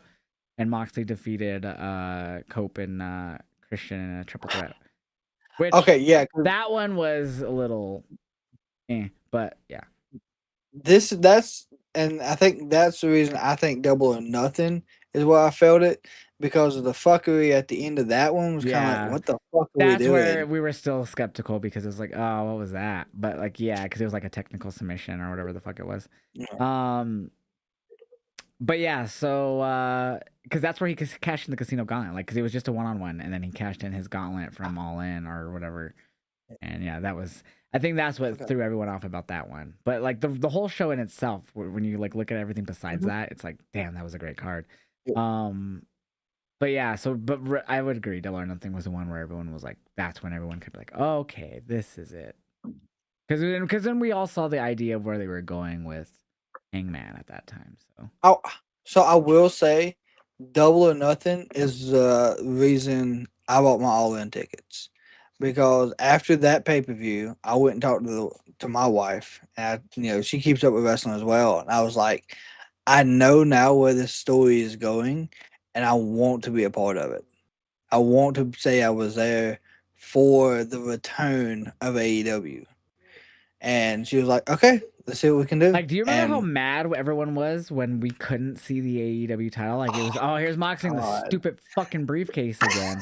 Like, that was literally every yeah, Wednesday for a while there it, during the it Moxley was. reign. Like, It fucking was. briefcase. So when he won and took out the title out of the briefcase, that pop was as big, if not louder, than him winning the match. It was. Like, it was insane. Like, I even forgot it was in a briefcase just because how chaotic the match was. And then Sarah was like, oh my God, he's going to open the briefcase. I was like, oh my God, hold on. I need to catch my breath. It's like, I forgot he has to reveal the title again. So, like, Yeah, that, like, in the end, the payoff was so insanely good. But yeah, so I'm just so glad that we have, you know, all these companies. And of course, a lot of them are working together. So that's always really cool. Like TNA is working with WWE. And of course, WWE did buy AAA, which I wish that was more of a partnership. But it's worked out well for AAA and WWE. it So I'm has. not against that. They've done a good job at keeping that separate entity and not.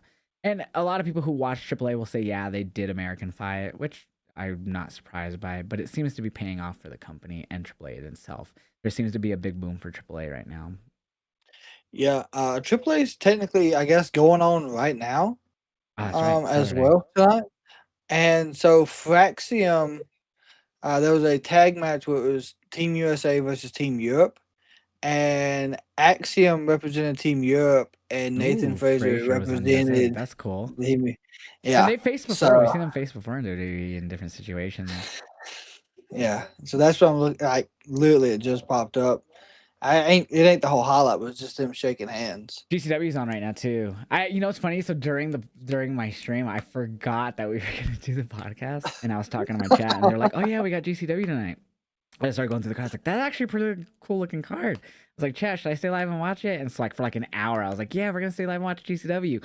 And then just randomly at some point, no one said anything, but like it just clicked in my head, podcast, and I was like, "Oh, chat, we can't do GCW." I forgot podcast, and I can't skip another one we missed last night. I go, so, and I told them we're doing tonight already.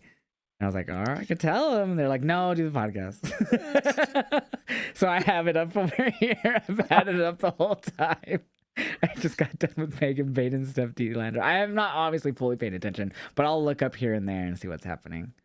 But right now they're doing the Brody Lee Jr. and this is kind of why I wanted to watch the Brody Lee Jr. and the Joey Janela contract signing for the match at Spring Break. Yeah, that's gonna be good. Damn, that's gonna be a hell of a match.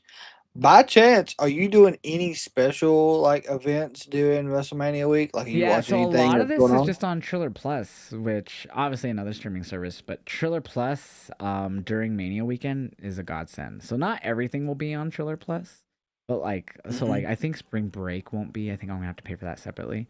But like a lot of the like GCW themselves like have like a lot of different shows that they do like during so like a lot of those will be on Triller Plus. So last year I remember I watched, and I think that's right.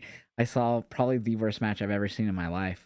It was Butterbean and Minoru Suzuki, and it was Mania weekend. And it was I think the Friday before Mania. It's like it was right before SmackDown or something. Oh my god, dude. It was actually it might have been Saturday, might have been before Mania. It was one of the worst things I've ever seen. So yeah, actually, if I get to see more stupid shit like that and laugh and comment about it live, fuck yeah, I'm gonna be watching. But yeah, so I have Trailer Plus right now, so I'm gonna try to keep it. I think it's gonna be due here soon because I got it last month for one of the GCW shows that I wanted to watch. But yeah, I definitely wanna. They'll have a lot on Trailer Plus during Mania weeks that I could just watch because they'll be on there. So I know one of the shows I'm interested in is the House of Glory pay-per-view they got. yeah, so that should be really good. Yeah, it's what sucks about that is while that looks good, I think my local promotion that I've been going to, they're doing a Vegas show that night and it's streaming on their YouTube.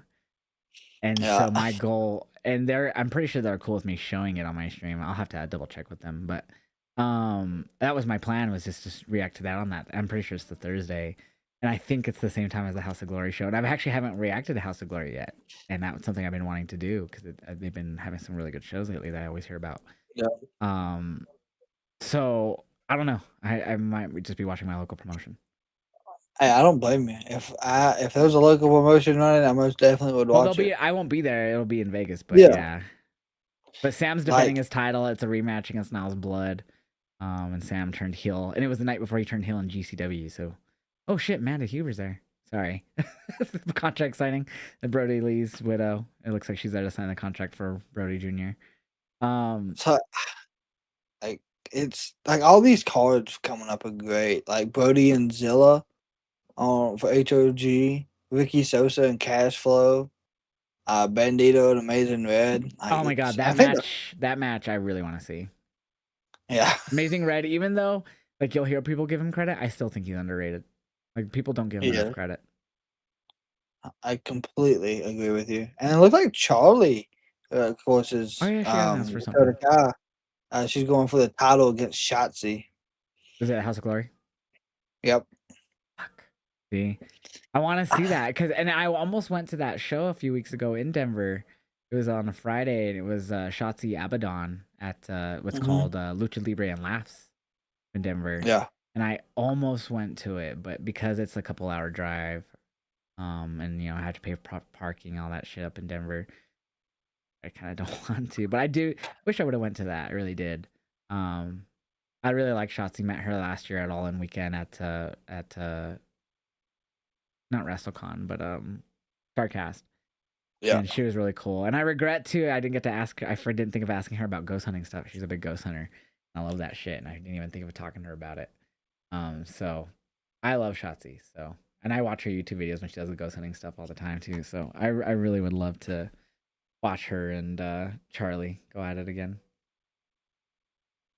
Yeah, it's gonna be good, man. Lost connection to venue during the contract signing. Oh no. I don't know where they are tonight, but this sucks. Oh, they're in LA. Damn, I wonder how they lost service in LA. But also, yeah, Callie Armstrong's coming to NXT. I thought she's been a big wrestler on the Evolve scene. So yeah, she was the Evolve Women's Champion. She lost it to Kendall. She had defended against Natalia on like the first Big Evolve special. Yeah, she's always. I think I've seen her once, and then we actually did a podcast. It was when they had her and Jackson Drake both lose like back-to-back weeks on NXT. Not too long after Evolve was become more of a thing. I mean, you bitched about, wow, great way to make your people feel like they're gonna be something in Evolve, and obviously they, wasn't be the biggest thing, but we just like that's so weird that like your champions are making their debut on NXT and just having them lose from Evolve. Yeah. But yeah, I haven't seen much of her. I always hear good things, so I hope I see better than what I first saw. And it wasn't even her fault. It's just the match was short and made her lose. Yeah, hopefully. I mean, be there Tuesday, so we'll see what they decide to do with her story-wise. What else did we get on Dynamite? We finally got the signing between Omega and MJF. MJF tried to egg him on to beat him up. Bailey ended up coming out and defending Omega, and he had a really good main event against MJF in a title eliminator. Ospreay and Pac, dude, it wasn't as crazy as their first match, but it was still fucked. It was still so good. And like I know he just had neck surgery, so I know why that's they're gonna continue to play that. But like I feel like they kind of sometimes all promotions kind of overdo it when they come back from an injury. They kind of attack it and. Well, I mean, it makes sense though, especially the neck is like the most. But I found it interesting that Moxley they put the chair and then Moxley made the decision not to do it and like stop them and they just left him there, the chair around his neck. Do you think Ospreay somehow leaves some of the Death Riders like that either next week or at Dynasty? That has to be something big, like for him to look strong going into Dynasty. It's the last Dynamite before then. And I'm sure something could happen on Collision too, because it's on a Sunday, so Collision will be at its normal time this coming Saturday. So I don't know. Yeah, he'll definitely something will happen with him taking out someone on Collision or Dynamite before Dynasty for sure. So another thing that I've thought they could do, and I don't know if there is anyone left, because we couldn't know. It was Ospreay, Fletcher, and Mark Davis as United Empire. Mm-hmm. Is there anyone else that he could bring over to help even the odds in that fashion? Well, I don't know if you know, but last night there was a big New Japan show where he wrestled on Will Ospreay. Yeah, I seen it was announced for, but I didn't see anything of it. Yeah, okay, well, it was a big show last night. So, he's still part of United Empire, Osprey, of course. Mm-hmm. Um, Callum Newman won the IWGP World Title off of Yota Tsuji, and Callum is now the youngest ever IWGP World Champion, passing Shinsuke Nakamura Oh to be the wow. youngest IWGP Champion. Callum is part of the United Empire.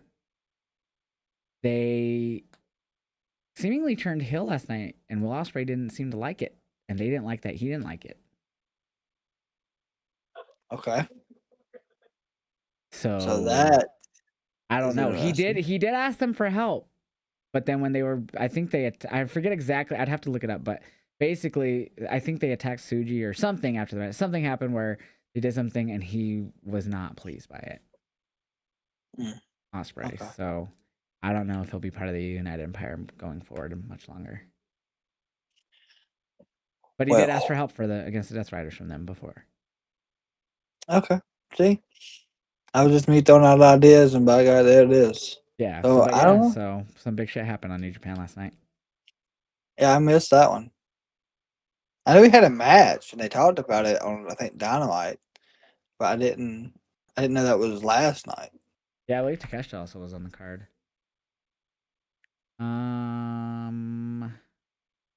Yeah, so it was Sakura Genesis last night. Suji lost to Newman.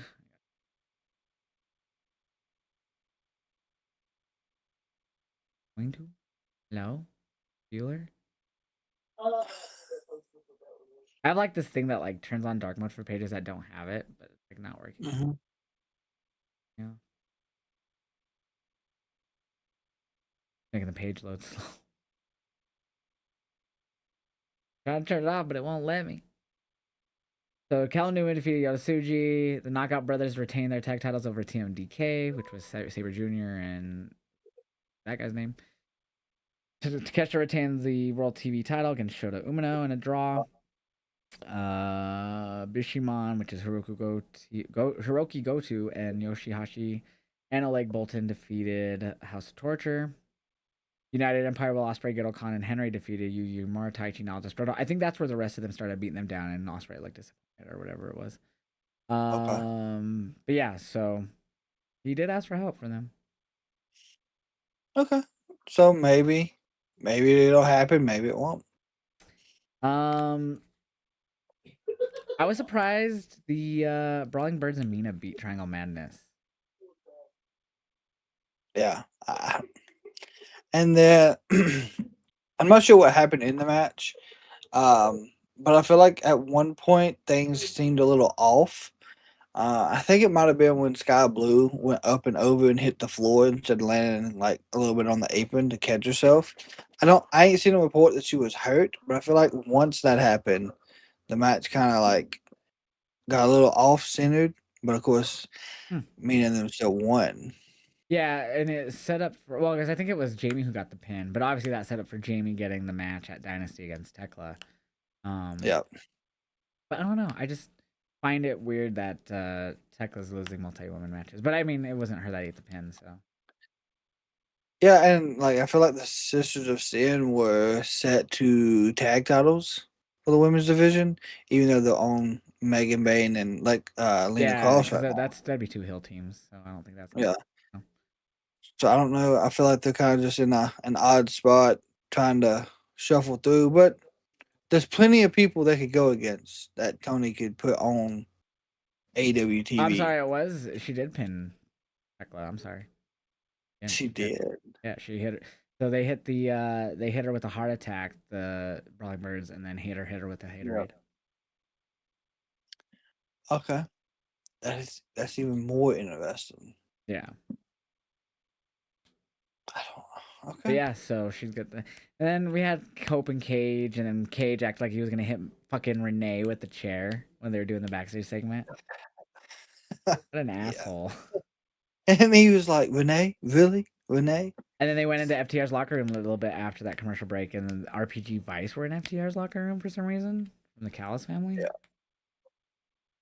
I don't know how deep Don Callis's pockets really might be, or if it's just all TV play. But by God, does he got a lot of people that he can just, hey, I need you to get an ass beaten. so my guys ain't got Yes. to. I mean, well, Cage and Cope went in there and beat their ass. Because I remember Rick G was like, yeah, beat Trent. Because he hates Trent. Because Trent would always be so late to help OC when they were friends. So he just hates Trent. So anytime he sees Trent, yeah, give Trent another one. Yeah. He's gonna... So I just remember them getting their ass beat. It's, I don't know. I like what they're doing with Cope and them. I just feel like we didn't have to have the tag titles involved, but I felt like that originally when we knew they're that gonna win the tag titles off of them. That's I think the whole point of them teaming up again for them to get that one last nostalgic tag title run. Yeah, it is. Unfortunately, like they don't.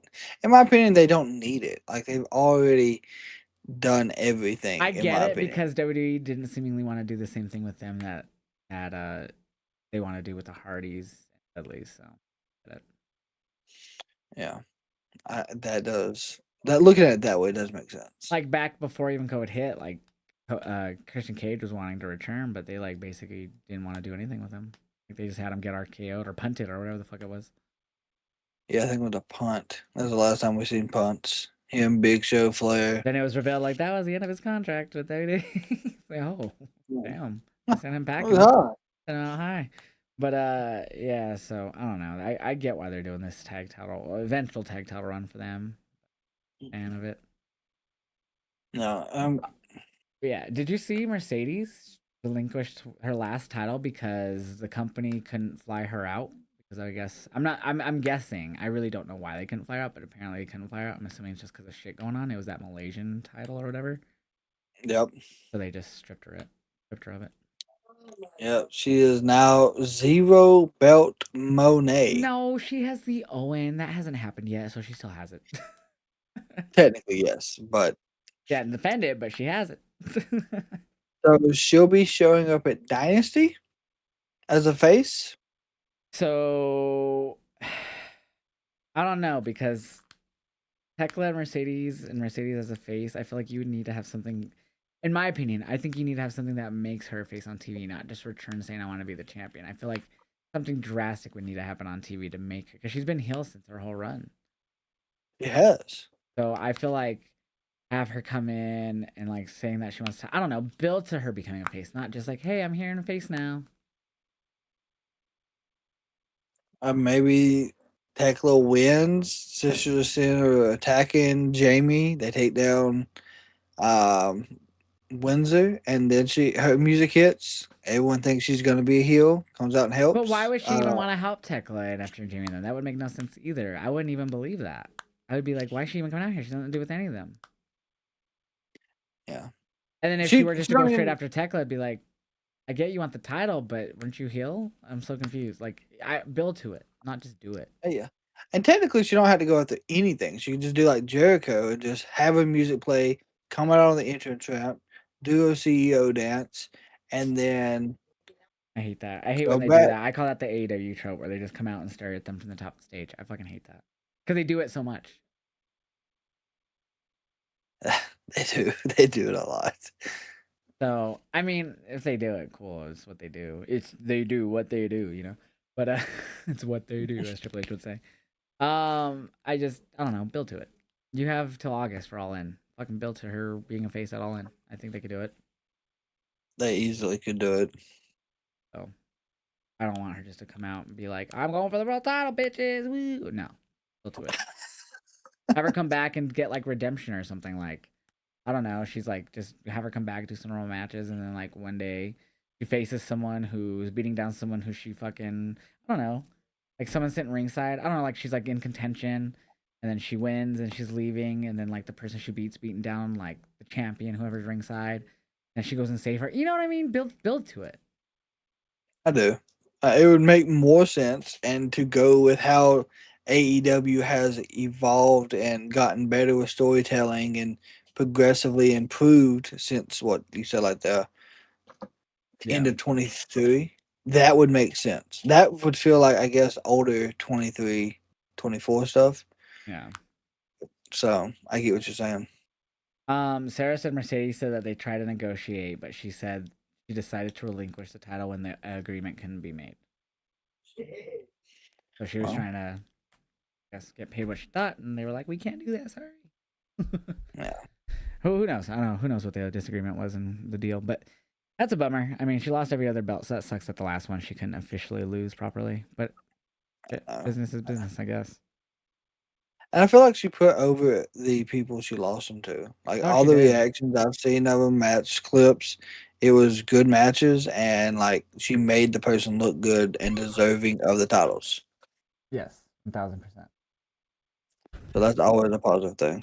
Realize in my new monitor, I have one of those like little white like foam things stuck.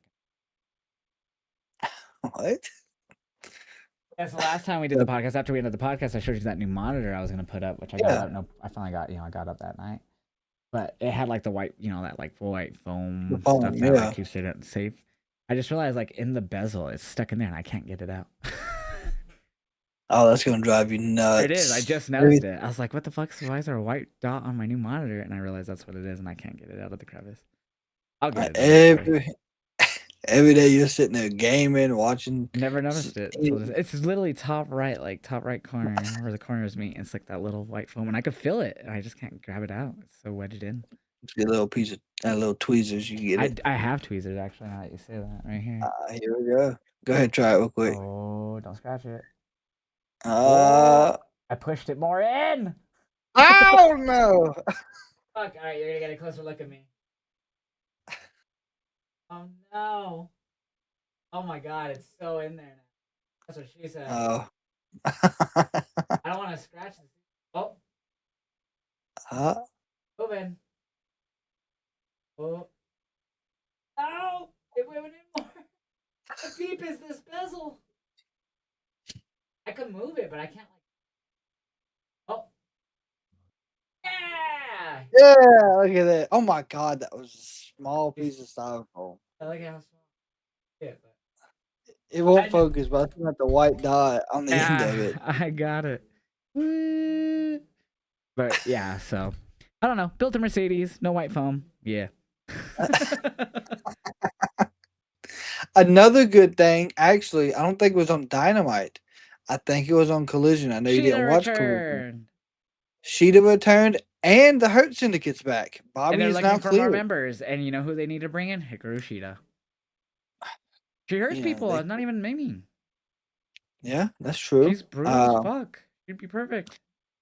They could bring in Isaiah because his tag partner got hurt. I fucking hate it. I hate Private Party. Never get a break. I know. It fucking sucks. You know who needs a character change? I know it sounds crazy. Queen Aminata. All right, that's the end of the podcast. Thank you guys for watching. What do you mean she needs a character change? I feel like she could be a good heel. I mean, I don't disagree, but she doesn't need a character change for that. She just needs to be a heel. Not like, okay, maybe not a character change. Maybe it's just a heel change from face. Like, Just have her get her. beat fucking Tekla. They have great chemistry. When we met her at Starcast, Sarah told her to keep beating Tekla's ass, and she was like, "I'll beat her ass every day." That's true. But I just feel like it's something different. Like, we mostly think about, men joining the faction. We could have someone different join. Queen Aminata could join. Willow could join. Someone that we don't expect to join. Sheeta, that's the perfect not expect person. I I feel like everyone and their mom says Willow and Aminata. I mean, I don't really talk to a lot of people that watch AEW other than me and you, so I haven't heard I it guess yet. Twitter. I was just scroll Twitter and I see it. I haven't seen anything. Like now, I feel like you've seen it 100 times. I was like, what the fuck have I not seen it yet? Maybe not that many, but I've seen it at least 15 times since fucking Thursday. Are you serious? Yeah. Holy shit! I doom scroll too Like, much, okay? I, I was about to say, like, I'm on Twitter looking at shit too, like wrestling related. And Dude, there's like maybe yesterday I got out. You could ask Sarah. I get home from like being gone all day, not being on social media for like 9-10 hours because I'm just dashing the whole time. I'll dash for 10 hours, dude. I'll fucking go out and about. I mean, I won't be dashing the whole time. There'll be times I'll stop and pause. I'll go eat. We eat at a restaurant. Yeah. Go. Oh, I'm by this store. Let's go see what they have. I'll go into the fucking thrift store. Shit, I just fucking yesterday. I came home with Mortal Kombat on VHS, Angels in the Outfield, Toy Story, fucking Broncos 1998 Super Bowl winning tape is fucking. I got. Dude, I'll Holy go in. shit. I won't just dash all the time. I'll go. Oh, I haven't been in this store. What the fuck is this? And I'll hit pause on my DoorDash while I'm waiting for an order. I'll go fucking go buy me something to eat. Go fucking walk into a store. Go walk around the mall or something. Like I'm not dashing the whole time that I'm out Yeah. like 10 hours, but majority I am. But yeah, I'll fucking. So I get home and then I'll fucking doom scroll the whole time that I wasn't home or on the internet. And so like last night I got home and I was probably doom scrolling for like an Ew. hour. And then I forgot what we did after that because I got kind of tired. Oh, I played a little bit of the. I finally got SmackDown vs. Raw 7 for PS2. So I played that a little bit. It finally came in. Okay. Yeah, it was delayed a couple days, but I got it yesterday. So I played it a little bit when I got home. And then I usually just like watch random YouTube videos sometimes too. I don't know, just doom scroll really. What I did last night until I went to bed. Okay. Well, So yeah. I see a lot of shit like that. Okay. Well, I did not see that. It's just people Yeah. sharing their thoughts. Yeah. But yeah, I felt like I saw it quite a bit since it got announced Thursday. Well, damn. All right. Well, So someone give me else have an idea? Sheeta. Yeah, Sheeta, my guys. Give us Sheeta. No, you know We'll who should take join? Sheeta. Sunny Kiss. Sunny Kiss. You don't remember Sunny Kiss? Hang on. They were in AEW. Like the blonde hair, the feminine dude, black dude. Oh, I do. Yeah. Remember this Kenny beat Sunny in like 30 seconds and just had that like face like really? Like after beating him so Yeah. quick in like the AEW title tournament or whatever. Yes, I do remember Yeah, put this. Sunny Kiss in the Her Syndicate. We want to go surprise us. Let's go there. I'm just kidding. I don't think he's with AEW anymore, is he? No, I don't think so. You know, Oh my fuck God, it. Big Swole. Oh, he's Fight for the Fallen. The American Nightmare Cody Rhodes with Arn Anderson versus Sunny Kiss. Bro, for the why wasn't TNT it Arn title. Anderson yesterday? Why the fuck was it Pat McAfee? Arn Anderson would have made way more sense. Sorry, when you said Arn Anderson, I immediately thought of the Cody thing yesterday. Arn Anderson would have worked a lot. I'll come better. out with the Glock. I love that Glock Anderson promo when he was making fun of Cody, and then he goes, "Come on, Lee, at least you listen to me." I loved that promo. Dude, you want to speak of bad AEW times? You remember fucking that MMA guy that would come around, Dan Lambert? Yes. Like I liked it because I'm a big MMA fan. So at first I was like, "Oh, sweet MMA crossover!" Like I love MMA. And I remember they had that match. It was like Junior Dos Santos, Andre Arlovsky, and like I forgot who. Might have been Ethan Page or someone weird. And it was like versus fucking. I don't even remember who the fuck they faced, but God, talk about dark AEW times. Like after a while, that shit was dragging on. And then AEW also has their celebrities sometimes. And it's not as heavy as it used to be. I think the last one was really Shaq going to the damn Like in matches, table? yeah. I can't really think of. Yeah. I mean, I guess Paul Walterhausen or whatever his name is. Oh yeah, but he's I mean, yeah. He is a celebrity. Yeah, he's an actor. I think he's won like Emmys and shit. Or he's been nominated. But I mean, yeah, they don't do as many. I mean, I could think of like Rick Ross coming over, but he didn't wrestle or nothing. He just appeared. No. Bow Wow appeared and stuff like that. Yeah, I can't really think of anything besides a Shaq match off the top of the dome, I guess, when it comes to celebrities in AEW. Maybe Tony realizes celebrities is not the way to go. Well, they are, just maybe not as hard as WWE goes on them. I don't know. Tony's more pure wrestling than he is entertainment. That is true. Yes. But we've been yapping for almost 2 hours. We have. My last thought though about the New Japan thing that I seen was the Gabe Kidd stuff. Oh yeah, he's doing the same thing he did to AEW, but now to New Japan. He's like, oh man, we us in AEW, we waging war on New Japan. You said the same thing when you were in New Japan about AEW. So, do you think it's gonna make a bigger Forbidden Door with AEW versus New Japan? No, because it didn't do it when he said the same thing about AEW when he was in New Japan. So no. No. Okay. I didn't know. Fucking Wrestle Dynasty felt more like a fucking battle than it fucking Forbidden Door has. Yeah, that's true. Or whatever the fuck it I was would. called after Wrestle Kingdom that one year. And they had Kenny and So, Gabe and the few other bunch of promotional matches. That felt. And shit, that year, that fucking Wrestle Dynasty felt more like Wrestle Kingdom than Wrestle Kingdom. oh yeah. Anyways, that's a whole nother story. But no, I don't. I really. They could do a way better job at making Forbidden Door feel more like a battle between brands than they have the last few years for sure. Hmm. I think this year will be the year. I hope. I said that last year and it didn't happen. So Oh, last yeah, year's definitely felt more like a normal pay per view than any of them. yeah, that is true. I guess. Fuck. I'm hoping Tony can just continue momentum. Like, I felt like it didn't help last year that the G1 was at the same time as last year's Forbidden Door. That really hurt it. yeah, because it pulled a lot of people away because a lot of people were in the G1. Yeah, because the G1's brutal as fuck. They're not gonna want to work fucking Forbidden Door. No, because Forbidden Door is normally a good long like G1, you're pay having per a view. match almost every fucking night. Like every other night. Hmm. They're putting on shows for the G1. Yep. So I don't know. I mean, this year's I don't know the schedule this year. I'd have to pull it up, but yeah. So we'll see. Yeah, I don't think we've announced Forbidden Door yet either. Where it's gonna be, it'll be before All In, I or don't will it be remember. after? I don't remember because they moved all into August again this year. So last year it was in Yeah, June. So maybe I think Forbidden Door was in August last year. So I don't know. We'll have to wait and see. If they did maybe announce it, I don't remember. maybe they'll bring Forbidden Door to North Carolina. I can go to Forbidden I Door. know the G1 starts in July again because that's when they're doing because it's opening in Chicago. Oh, that's nice. That So would be me and interesting to go Sarah to. were debating trying to go to that. Yeah, that would be I've never been to nice to go Chicago, to. and neither has her, obviously. I mean, she's been to Vegas and I haven't, which is crazy.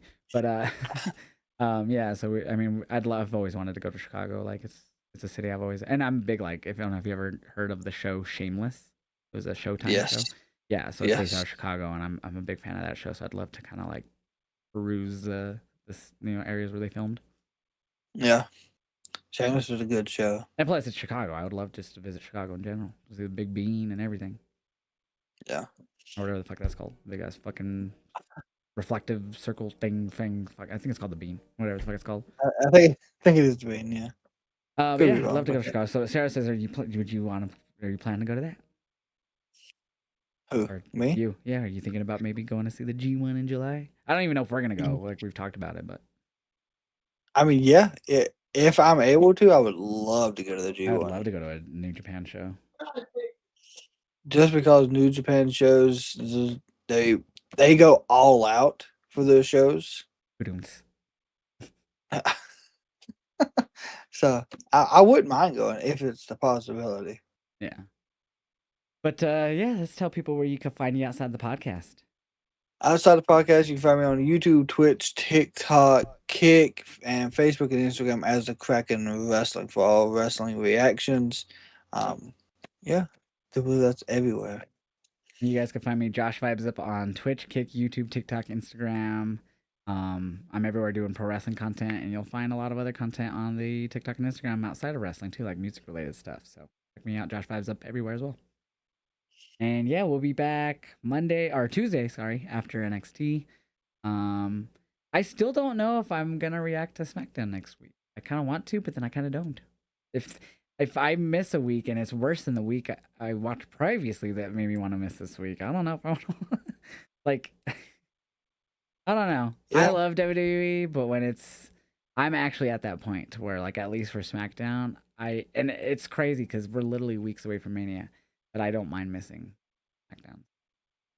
yeah, I don't blame you. I know this week I know I'm going to be wide open. I don't know if you're going to watch the TNA pay per view in Chicago on the Didn't even 11th. know there was a TNA pay per view.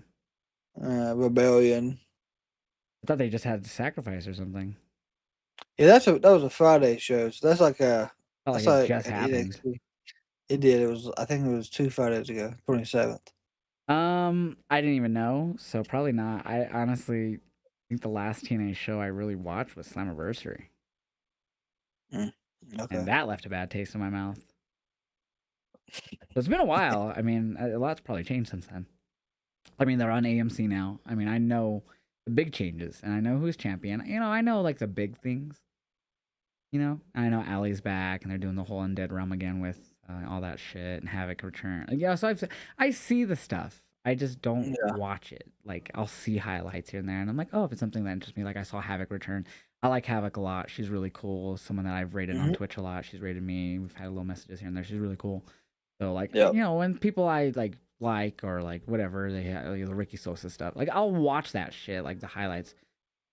But after last year, the way this TNA left a bad taste in my mouth, it hasn't really made me want to watch it. I was gonna watch the AMC debut, and then my mom got sick. That was out of the question. Yeah. Yeah. Absolutely. So that was my last time I was gonna give it an attempt, but then my mom got really sick, so just didn't do it. I don't know. Maybe a card will entice me eventually, but as of right now, I have no plans to watch TNA. Okay. I mean, I didn't know. I know that's going to be on. I know. Oh God, WrestleMania week's gonna be wide open. But yeah, But yeah, it's gonna be a good I'm gonna week. watch what I can WrestleMania week. You know, it's funny too. Remember how I was telling you I had the GCW card up? I Hmm. think my Triller Plus expired during it because now it's telling me watch my Triller Plus on the video. I think that's why my video crashed. So I will re-up it because I do want to watch some of those shows. Like there's that spring break show's gonna be great. But yeah, I do plan on trying to watch a lot of shows and create a lot of reaction content off of it for WrestleMania week. Yeah, I don't blame you. But yeah, But we'll catch you guys next time. 2 hours into this bitch, yeah. and we'll